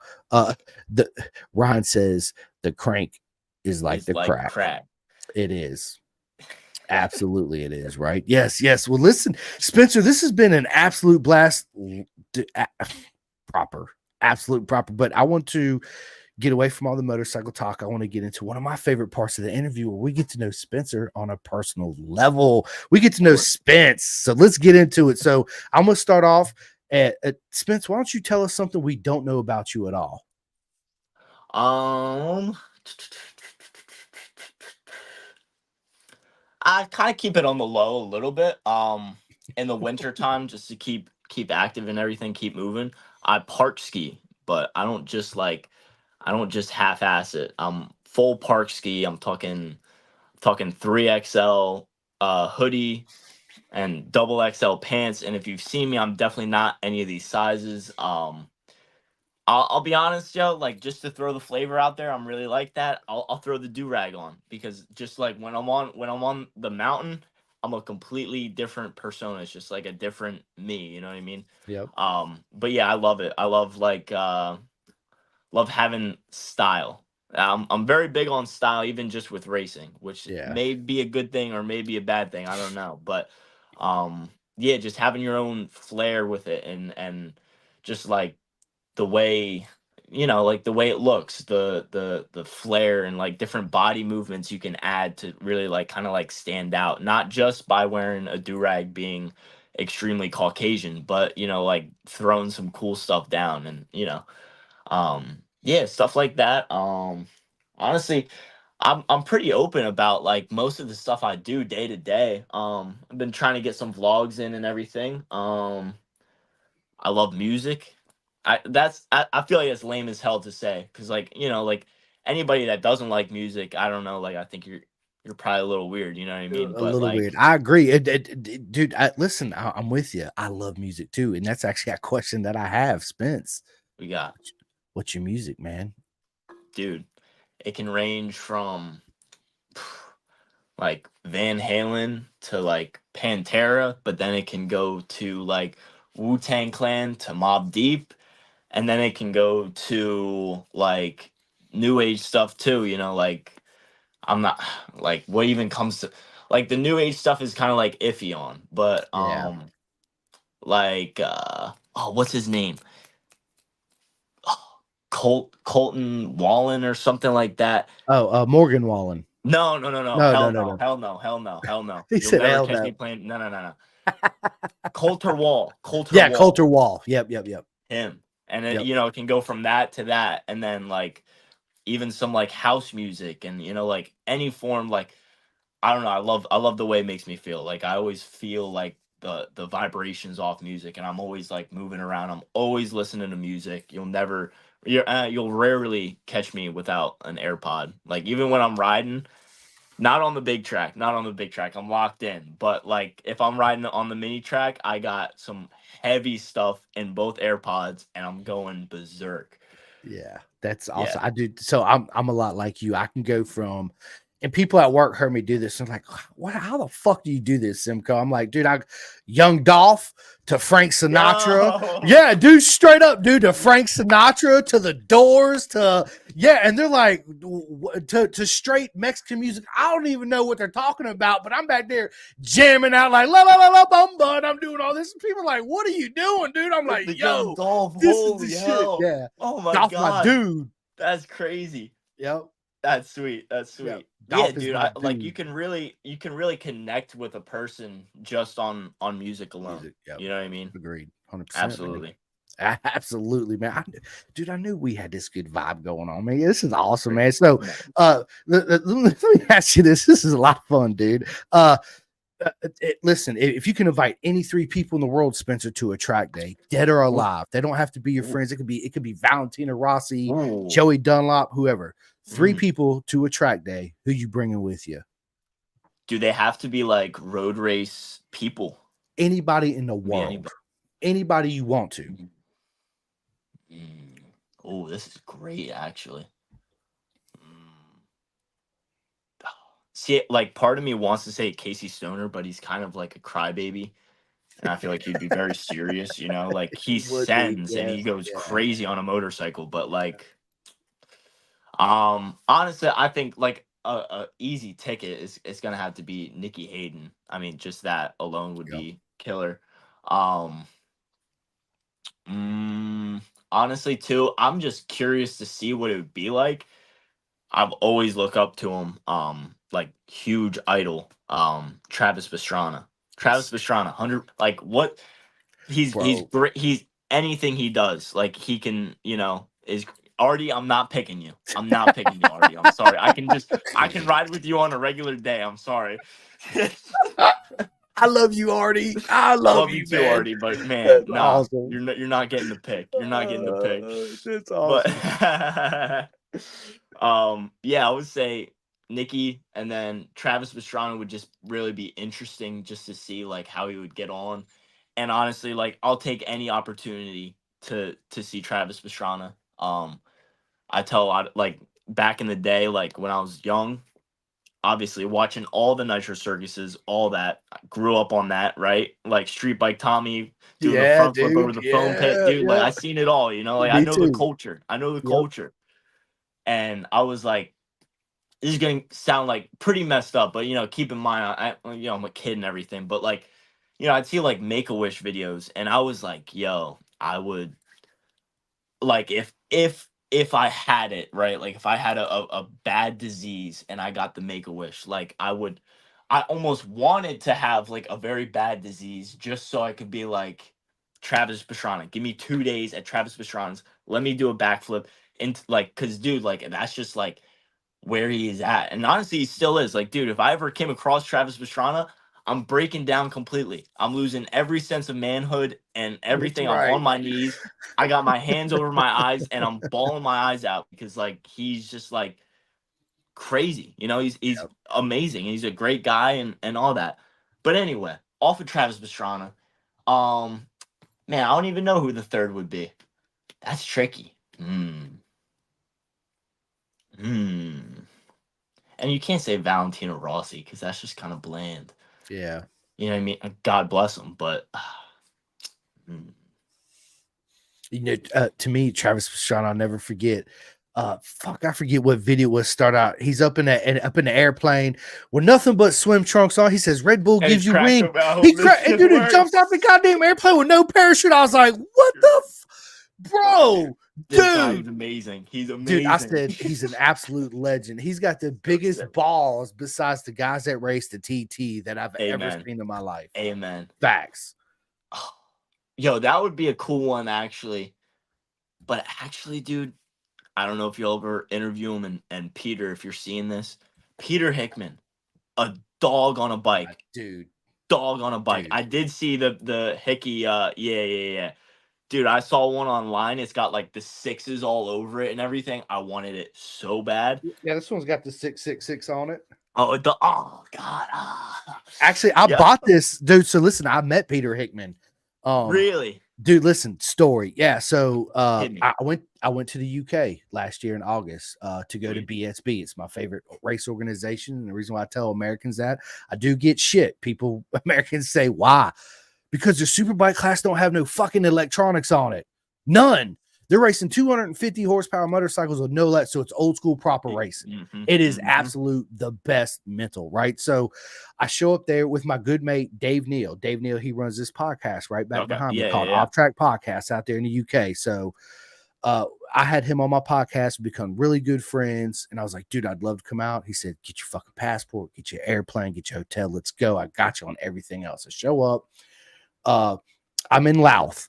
I knew that Peter Hickman's has his own place. Him and Honda HRC they're like 9 minutes from my hotel, bro. So I wake up the next day, immediately call HRC.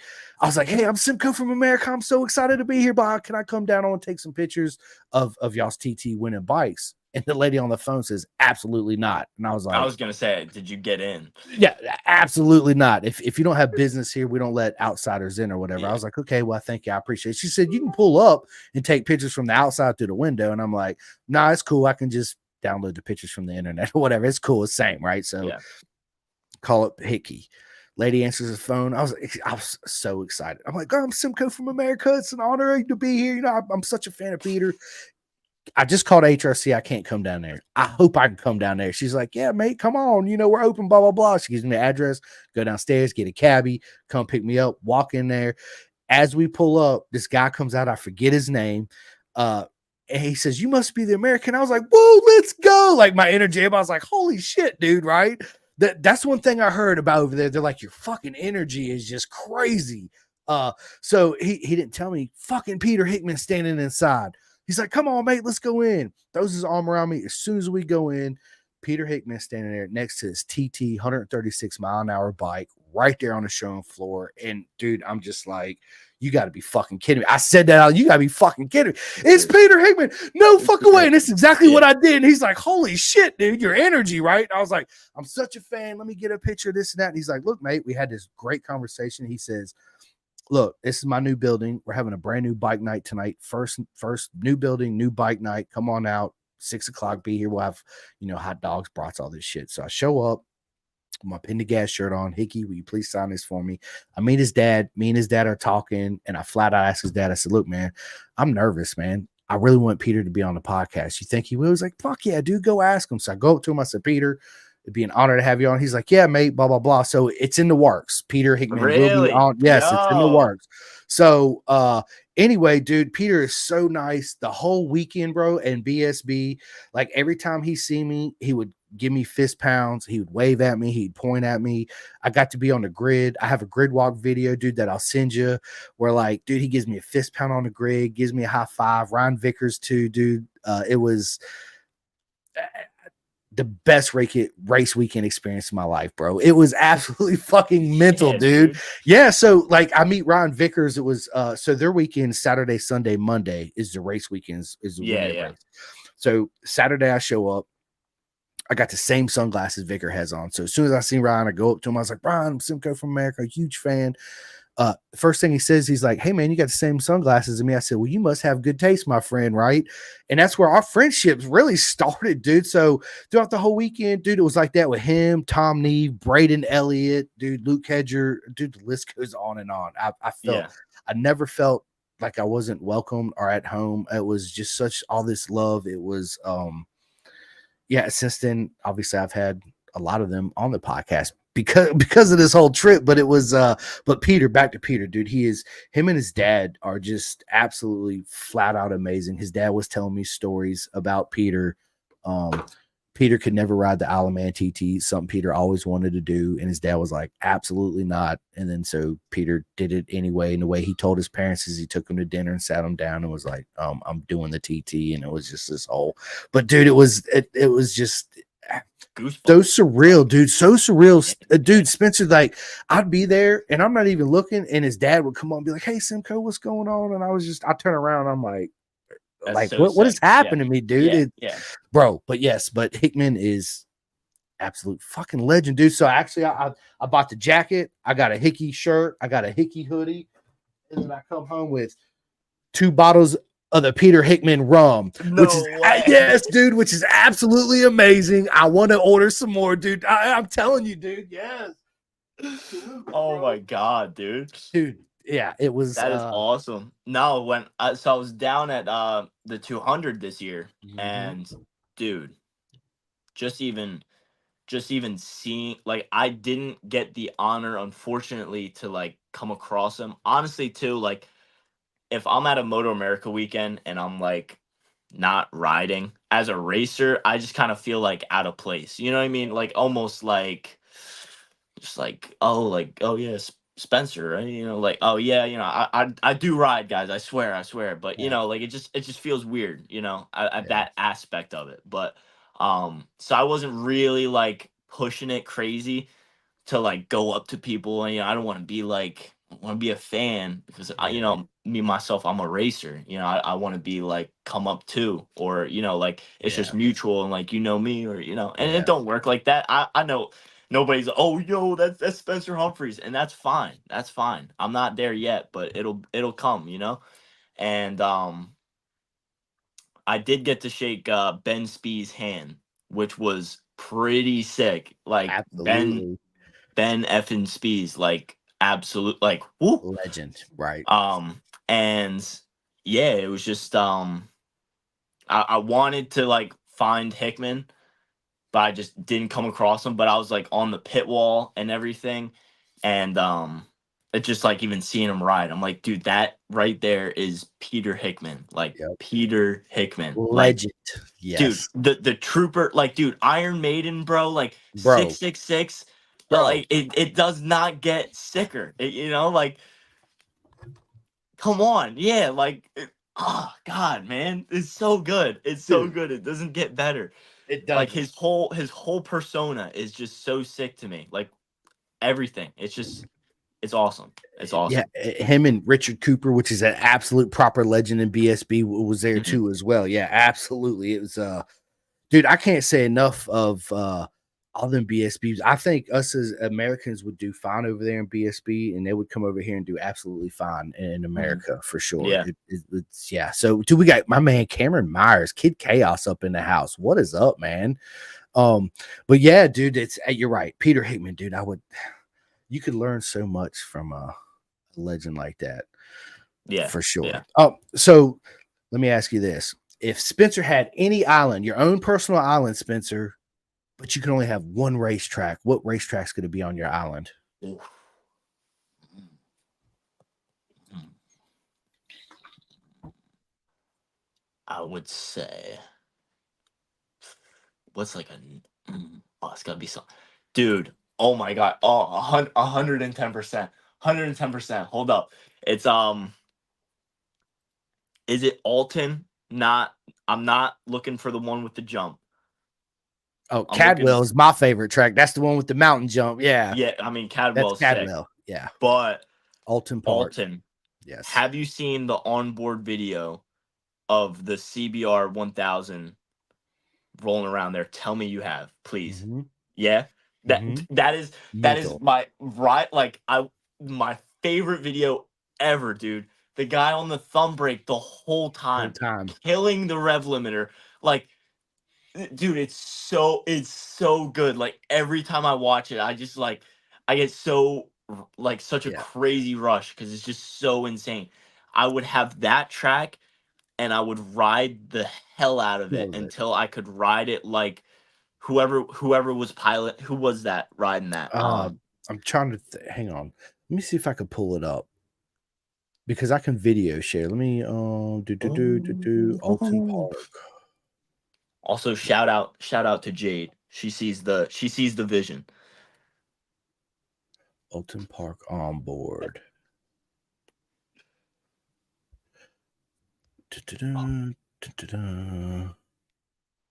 I'll find. Okay, so as I'm finding this, Spencer, my next question to you is: tell us what your worst habit is.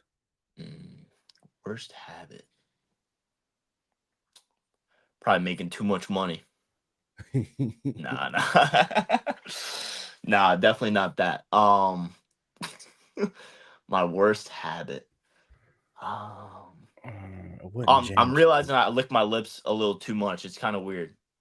I don't think I've licked them too many times in this interview, but I don't know. Like I get like a little self conscious about like my lips being dry for whatever reason, and I don't think they ever are, but I like to try to make sure that they're not. Man, I'm trying to find this video. I got one of Hickman, but that's not it, and it's not James Ellison. It was a CBR. Let me ask you this while I'm trying to find this. What is your favorite movie, Spencer? Ooh, ooh. Honestly, Inglorious Bastards. Yeah, I love it, dude. What a fucking show, man. Yeah. That movie is awesome. So good, dude. Brad It Pitt is, hunting Nazis. It bro. does not get better. No, it does not. Nazis. Man. Nazi, yeah, you freaking Nazis. That's awesome. Let me ask you this then. I'm a big into like books. I listen to a lot of audio books, man. Dude, is that something you do too, or do you read at all? Honestly, I'd love to.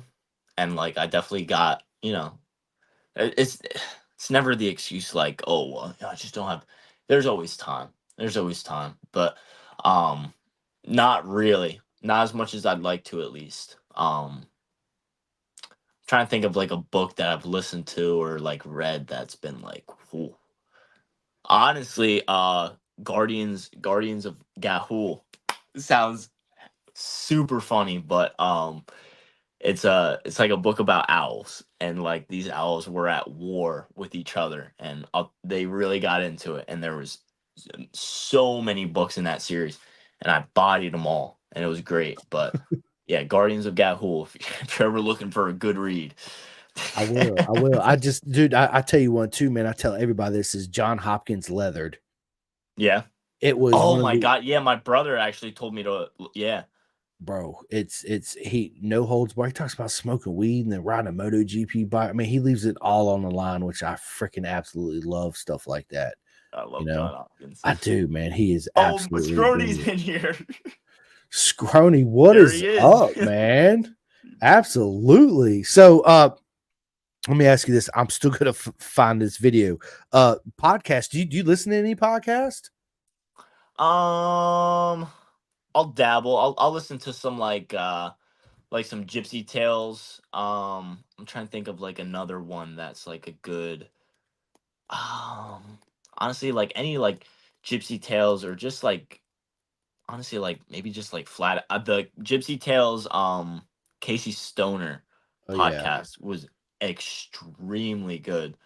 Because Casey Stoner, yeah, he is a little bit, like people don't love him because I don't know. I think he just tells it how it is, and he's very firm in his beliefs that he just doesn't budge on certain stuff, and like he's no nonsense. Like, no, you don't, you don't drink the night before a race, and like everything like that, which I totally stand by, and just like like you don't celebrate until you won the championship. If you want to race, like cool, but like if you're in the championship fight, like you know, yeah. You can't be. Yes. of Oh course. man, what? All right, hang on. I think I Oh, found it. Scrony's back to working on R6. I think it's back to work on the R6. Thank you, Scrony. Thank you. Yes, absolutely. Thank you. Absolutely. see what happened to what is my computer doing? All Are right, you still hunting this down? dude. I did, and then my YouTube went away for some reason. I'm like, wait a minute, what was going Dude, it's on? actually I'm pretty sure it's pretty hard to find on YouTube. Last time I checked though. Maybe it's back up. Dude, But mm, oops, let me turn this down. that's it. This is Glenn Irvin. That's my Glenn dude. Irvin. Yes. Dog. Can you see that? Oh, I can see it. Yes. This is Glenn Irvin on board. Just, dude, poetry in motion. Just straight ripping it, man. Look, just eating. Such a beautiful thing. That place is such an amazing track. Just, I want to go to Alton Park. Absolutely. I'm gonna tell you, man. But Cadwell, when you see him jump that mountain, you're Oh like, my god, I can only imagine. holy Yeah. shit! Look, Wendy said Spencer speaks Spanish. Not really. She's just She's being funny. Wendy, do you speak Spanish? ¿Cómo está, señorita? Oh no, Wendy speaks Spanish. She Okay, speaks well, Spanish. She I does. speak a little bit. I can't keep that conversation, but I can speak a little bit. Yeah, dude, that's good. Yeah, dude. So Glenn Irvin, man, is absolutely the man. A dog. Dude. Dog. Beast, Absolute dude. dog. Favorite comedian? Ooh, that's a good one. Honestly, it's pretty mainstream to say right now, just because he's kind of killing it. But dude, Shane Gillis is funny as hell. Yes, he is. Funny. Absolutely. Or go Patrice O'Neill. Yep. Classic. Even Hannibal Buress. Obviously like the main ones. Kevin Hart. Dave Cat Chappelle. Williams. I Dave mean, Chappelle, yeah, dude. Cat Legend. Williams. Yeah. Dave You Chappelle's can't an absolute legend. Now you talk about comedy without him. Facts, right? Yeah. So listen, ask everybody this, man. Star Wars or Star Trek? Honestly, Star Wars, I haven't really. I mean, I've seen all the Star Wars, but it never really like Got grabbed into it. me. Yeah. You know what I mean? I wasn't like, oh, I'm like, but I'm a Star Wars nerd. Yeah, I'm a Star Wars nerd. I ain't gonna lie. I want a lightsaber. I want to cut your car in half. You piss me off, right? Like facts, right? But let me ask you this: what Star Wars character would you be, Spencer? Isn't it Luke that turns into Darth Vader? Yes. Yeah. So that, but like that transition. Yeah. Yes. That in between. Yeah. The badass that would one. be. Yeah. Me too. That's yeah. Absolutely. So, favorite food, Spencer. What's your favorite food? Yeah. Honestly, like it's my go-to. I go to the gym a lot, and just a good way of getting the carbs in. I'm like a dog. Like I'll eat the same thing for months and months and months until I like can't even smell it anymore. So I'll cook up. At first it was ramen, but then we've run out of ramen. So now it's elbow noodles, right? And I'll crack about like 5 or 6 eggs in there while it's boiling, right? Put some salt in there, you know what I mean? Like get a little, like like a little steak rub, because why not? And then you scramble up the eggs, strain it, put some butter in, boom, and then some soy sauce. And honestly, just because I'm crazy, I'll throw some maple syrup in there. Because why not? Like I can do that, Yeah. And I do. Dude, so I'm gonna go with that, as weird as it is. You know what I mean? I bet it smacks because it sounds good to me. Does. I would absolutely try it. Absolutely. I love to cook, man. So I cook. So I used to weigh like 260 pounds. I was almost in a size 40 waist. So I'm in a 34 now. All by changing my diet, exercising, and I like doing cold ice baths. Is that something you do too as well?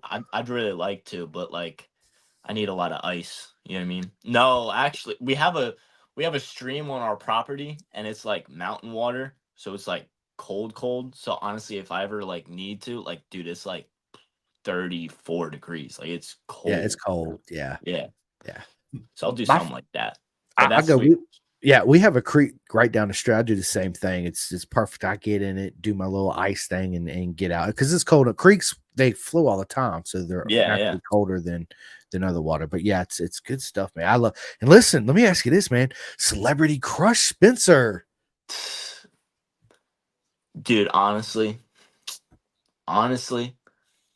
it's got to be Brad Pitt. I It's got to be love it, Brad Pitt. dude. You Gotta know what I be mean? You know what I right. mean? Who don't want to do Brad Like, Pitt, right? Come on, you know what I man. mean? Like as a man, I feel like you just Yes, gotta admit, like, yo, Brad Pitt, dude, come on. You know what I sexy mean? guy. I'll Yeah, man. say that. I'll Yep. say that. And like, yeah, like, you know, you could go with the regular, like, oh, what's her name? Like Megan Margaret Fox, Robbie. You Robert know, like, Robert. Yep. yeah, like, of course, like, beautiful, like, yeah, but it's all mainstream. You know what? Like, Yep. we're swimming against the stream here. We're going Brad Pitt. That's it. I love Brad it. Pitt. I Brad love it. Pitt Fight Club, though. Brad Pitt Fight Club. Facts, dude. Brad Come Pitt on. fight, dude. That movie was so epic too, man. He, dude. God, that's dude. I ain't talked about Fight Club. I'm gonna have to rewatch that because that movie is so good, man. It So is. good, It's dude. one of those classics. You watch it and you're like, it's like watching it for the first time again. You're like, holy shit, this movie's so good. Yeah, Yeah, yeah. it is. It is. So, what advice would you give your younger self, Spencer? I mean, you're not old by any means of the imagination, but being what you've been through, to where you are now, what advice would you tell yourself 5 years ago? Mm, mm.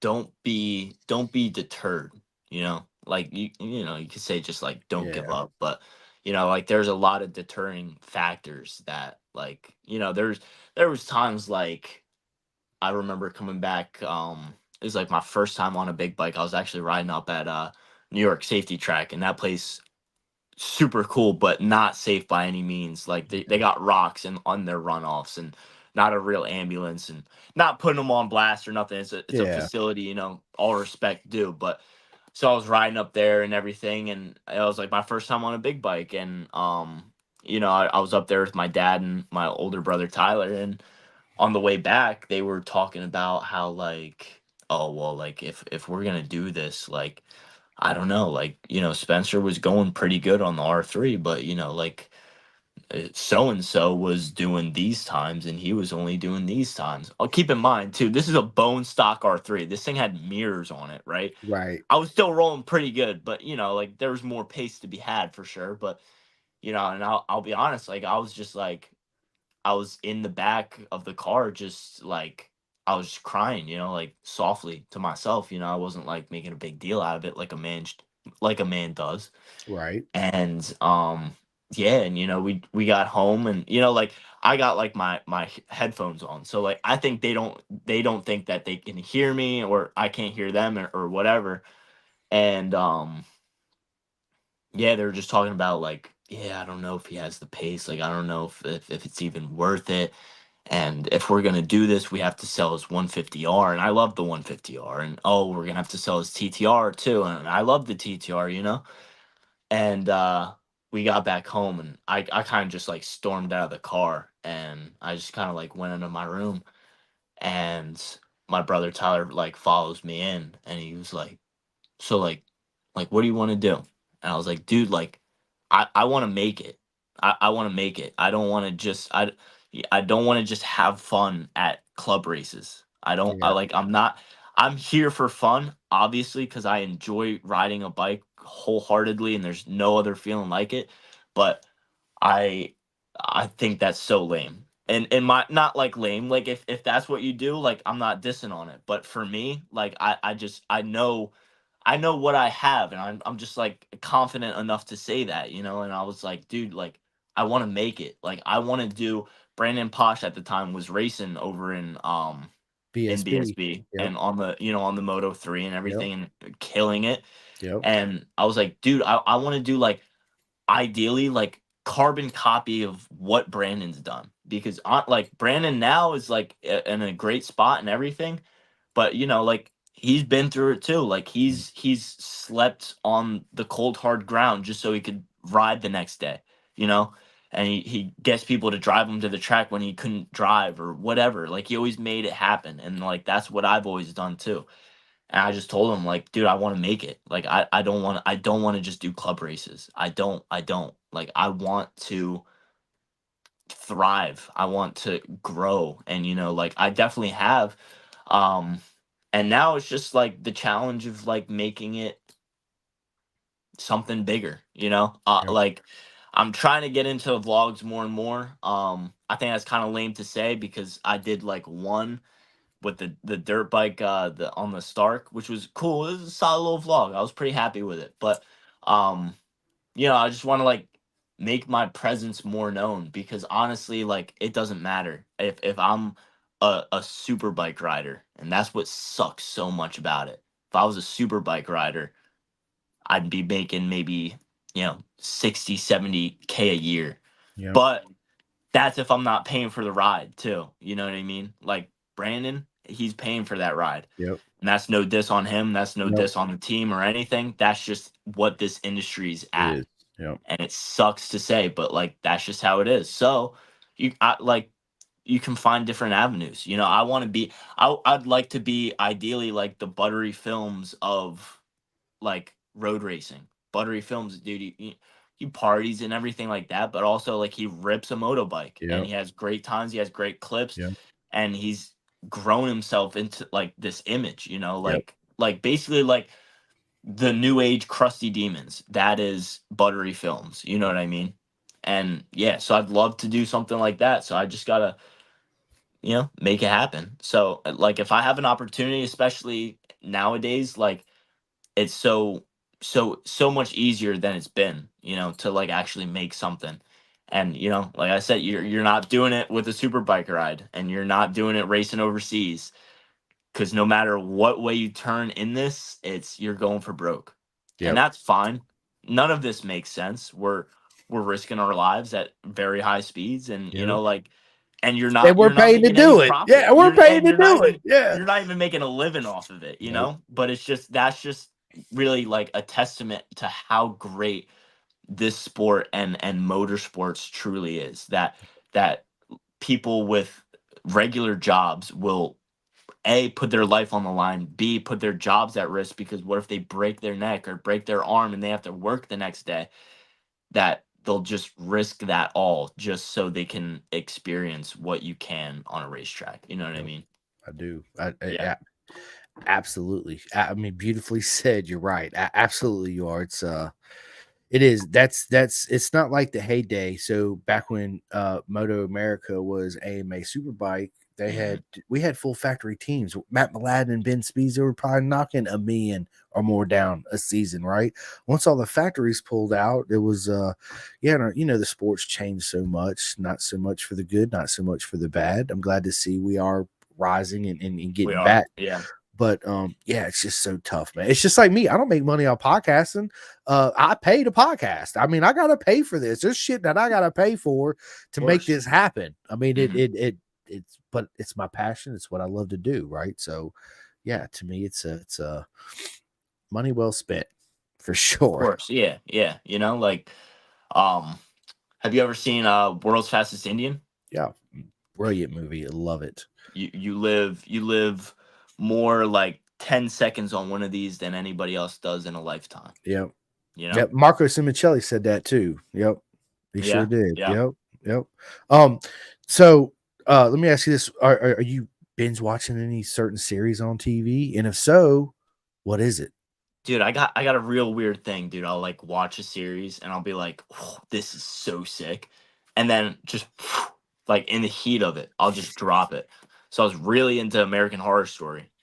Very good. Very very screwed up, like very alarming, but like really good. And then I was just like watching, I was like, "Nah, I'm done." Honestly, like if I watch anything, it's either like I'm at work, I'm at the gym, Yeah. or I'm at the track. Yep. There's no like, oh, it's a little off day, like I'll just been, you know what I mean? Yeah. But like I'll get it in if I'm really liking a show, I'll get it in. I'll find a way. But yeah, so honestly it was just that, and that was pretty good, dude. Cuz I'm gonna that, have to check it out. it's kind of like mainstream, and I was like kind of had my second guesses about it, and I was like, and then I watched, I was like instantly hooked because it's like grabs you, you know what I mean? But yeah, yeah. I'm gonna check it out. Me and my wife are currently watching God damn it, Ozark. Mm. It the first episode, it's kind of like Breaking Bad, but the first episode, dude, it just hooks you and just grabs you. We're only 4 episodes in, but it's like, I don't want to give anything with, man, but it starts out, it's like he's this drug dealer thing, and this guy sends a video of this dude banging his wife, and he's sitting there watching this dude bang his wife while he's talking to his wife, and dude, this whole thing, and I'm like, what the fuck is going on? And then it just takes this total other turn, and you're like, well, it's just kind of one of those weird kind of grabs you by the balls and just drags you on the ground. So yeah, it's what it does, dude. You're like, holy shit. Right. Yeah. So yeah, it's so that's what me and her are currently watching. But I don't, man, I'm like you, man. I don't, between working full time, doing the podcast thing full time, because it is a full time job. I reach out to the guests at the schedule, dude. Just the whole 9 to it. Then spending time with my son and all that good stuff.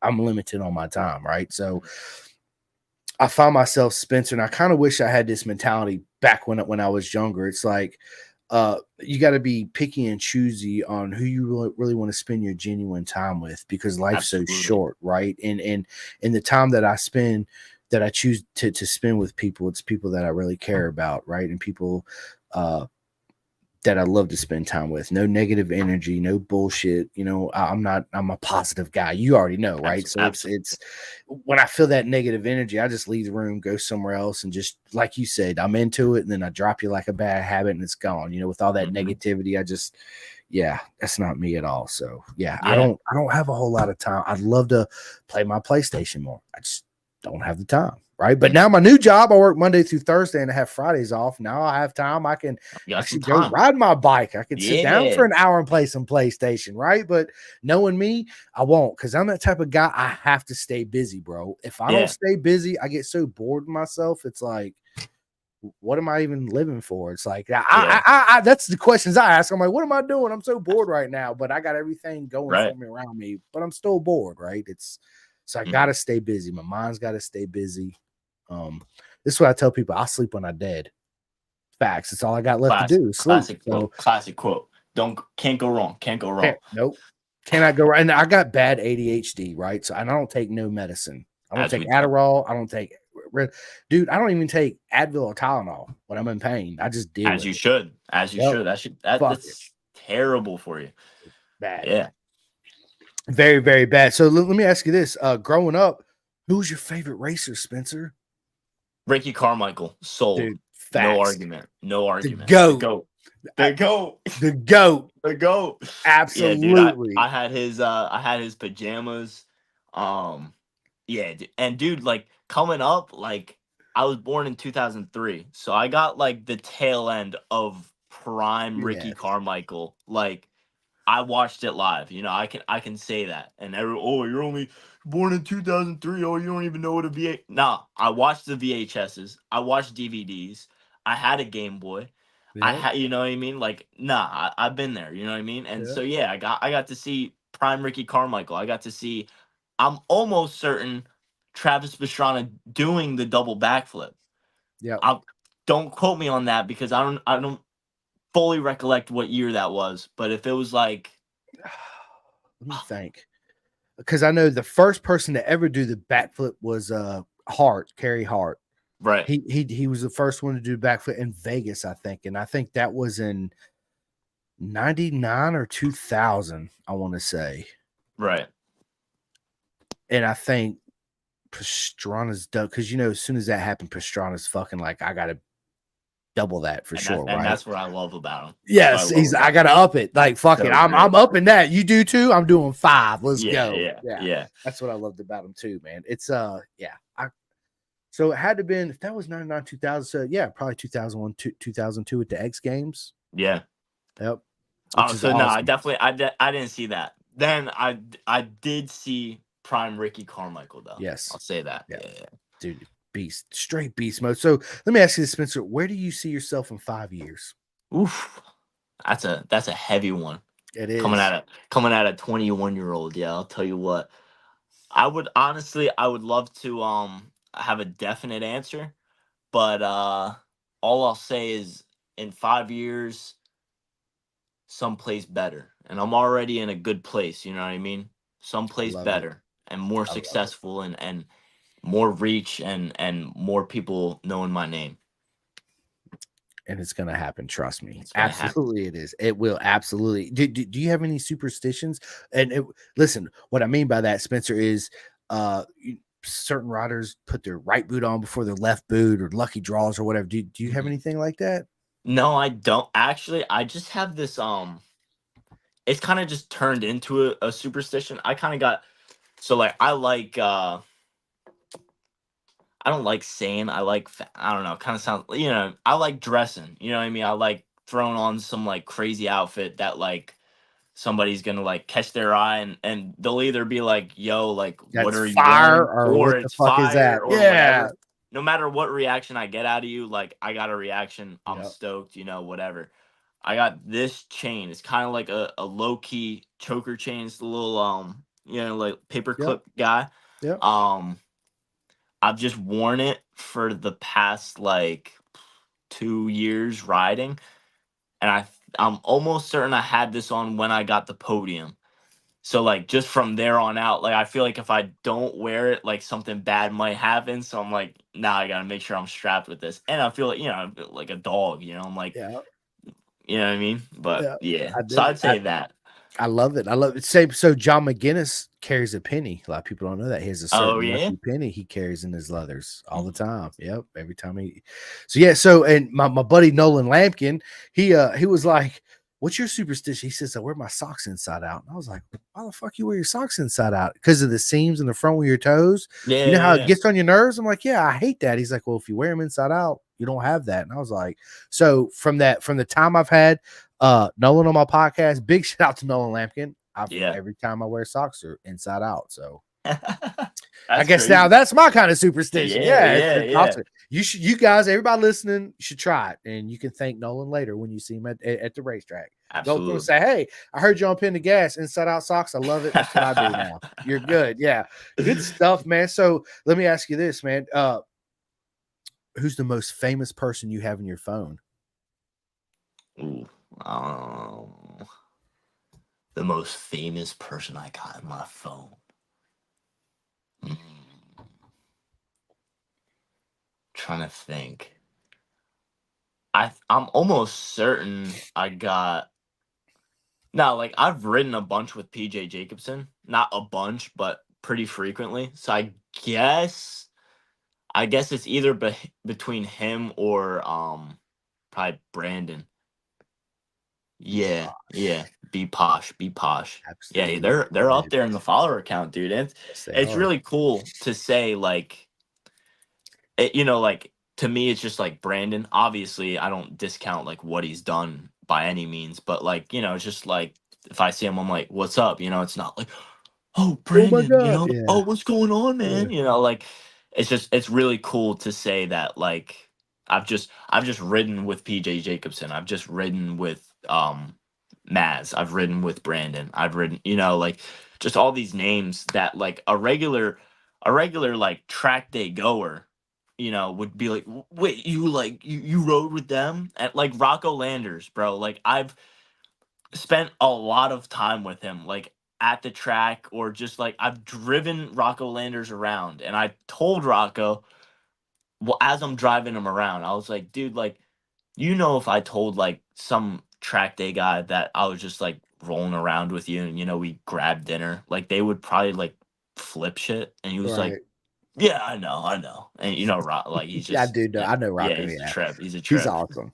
Yeah, he He is. is, He dude. is. He absolutely he is. So let me ask you this, dude. If you could choose one superpower, Spencer, Mm. what superpower would that be? Flight. Done. Done. Flight. That'd be sick. Absolutely. To fly. Yep, Mhm. like Superman. Absolutely, man. That Yeah. Superman was my favorite. Still is growing up.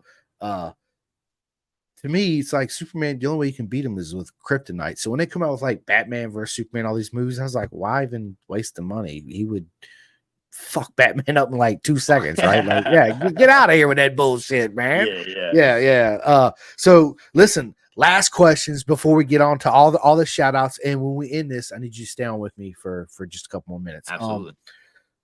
What is Spencer's spirit animal? Ooh. Are you ready for this? Absolutely. It's a good one. I think, at least, I mean, I haven't actually really thought about like what my spirit animal is, but um on it's some type of, actually, you know what I'd say it is? Like peregrine falcon.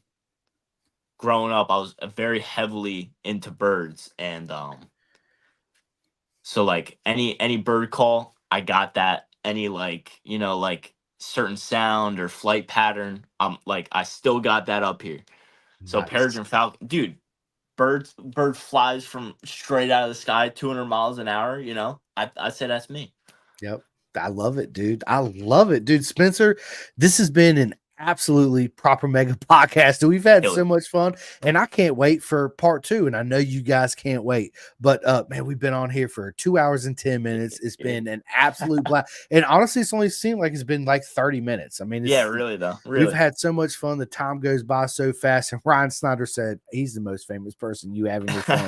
That's hilarious. Listen, so before we get off here, Spencer, tell everybody where they can find you on all your social media, how they can show you all the love and support. Absolutely. So I got Spence Humphreys, or Spence_Humphreys on Instagram, Spence_Humphreys 65 on TikTok, Spencer Humphreys on Facebook. Honestly, I just got those two rolling pretty good right now. And yeah, I gotta thank Mike Skronik, Triple Strong Racing, Evolve GT, Brett, and all those boys over there, all the coaches, Alberto, Steve, Greg Nisk, even Ryan Schneider. Appreciate you. And yeah, honestly, anybody that's backed me, NJ Mini GP, Orion Americas, yeah, I'm just stoked to be a guy like that. And yeah, if anybody wants to get their spot on my fresh Dionysi suit, I'm doing patches very, very soon. I also have some real estate on my helmet.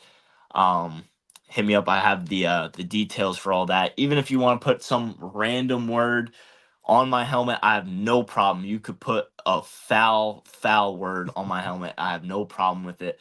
um but yeah, that's just the extent that we're at right now. Yeah. But yeah, if anybody wants to show some support and get me out to Loudon, hit me up. I'm Yep. always available. And there you Dude, go. we need to get you a club started. Absolutely. Yeah, we need Absolutely. to get you a club. We'll chat about this here in a few minutes. But listen, guys, I don't know what you're doing. Listen to us still. Get off of here. Go follow Spencer on all his social medias. Show him nothing but love and support. And before I get off here, I got a couple things I got to say. First thing I got to say is this episode is brought to you by Bison Race Leathers. They are simply the most amazing people you're ever going to meet. So anybody interested in a track day suit, whether it's a 2-piece, a 1-piece, you just want a leather jacket, a pair of gloves, a chest protector, undersuit, whatever it is, look no further than Bison. You guys can use the code PINTOGAS 2024 and receive 10% off everything at Bison. You guys go check them out. Big shout out to my man Martin at the clothingkings.co.uk. They make all Pin to Gas merch. You guys go on their website and order everything, jackets, beanie hats, all that good stuff. Big shout out to my man Chef Eats, Jeff serving some of the best food you can get fast at the racetrack. Listen, Chef Eats. That's all I'm gonna say. Go look him up. Big shout out to my man Jake Marsh and R&D Racing out there in BSB. He has a Club 45. Please go out there and sign up for that. Show him nothing but love. He's an absolute proper legend in the making coming up through the race. He races in the GP2 class, and it's absolutely awesome. So go show him some love and support. Big shout out to my peoples at SFL Mini GP in South Florida. Man, they're such amazing people. If anybody ever would just want to learn to drag your knee, I don't care if you're 70 years old and wants to drag your knee, guess what? All you got to do is register and show up. You don't even need to bring a hat, boots, nothing. They supply everything: leathers, back protectors, gloves, the whole nine. Register, show up. By the end of the day, you're going to have the biggest smile on your face and wish you would have got into it years and years ago, right? So yes, big shout out to them. And of course, Jillian Carrera, first time winning the British Talent Cup, baby. Yeah. Let's go, man. That's what I'm talking about, right? Yes, and also Isaac Woodworth. big shout out to my buddy Isaac Woolworth and his dad Curtis, Junior Cup rider number 27, absolute legend in the making too.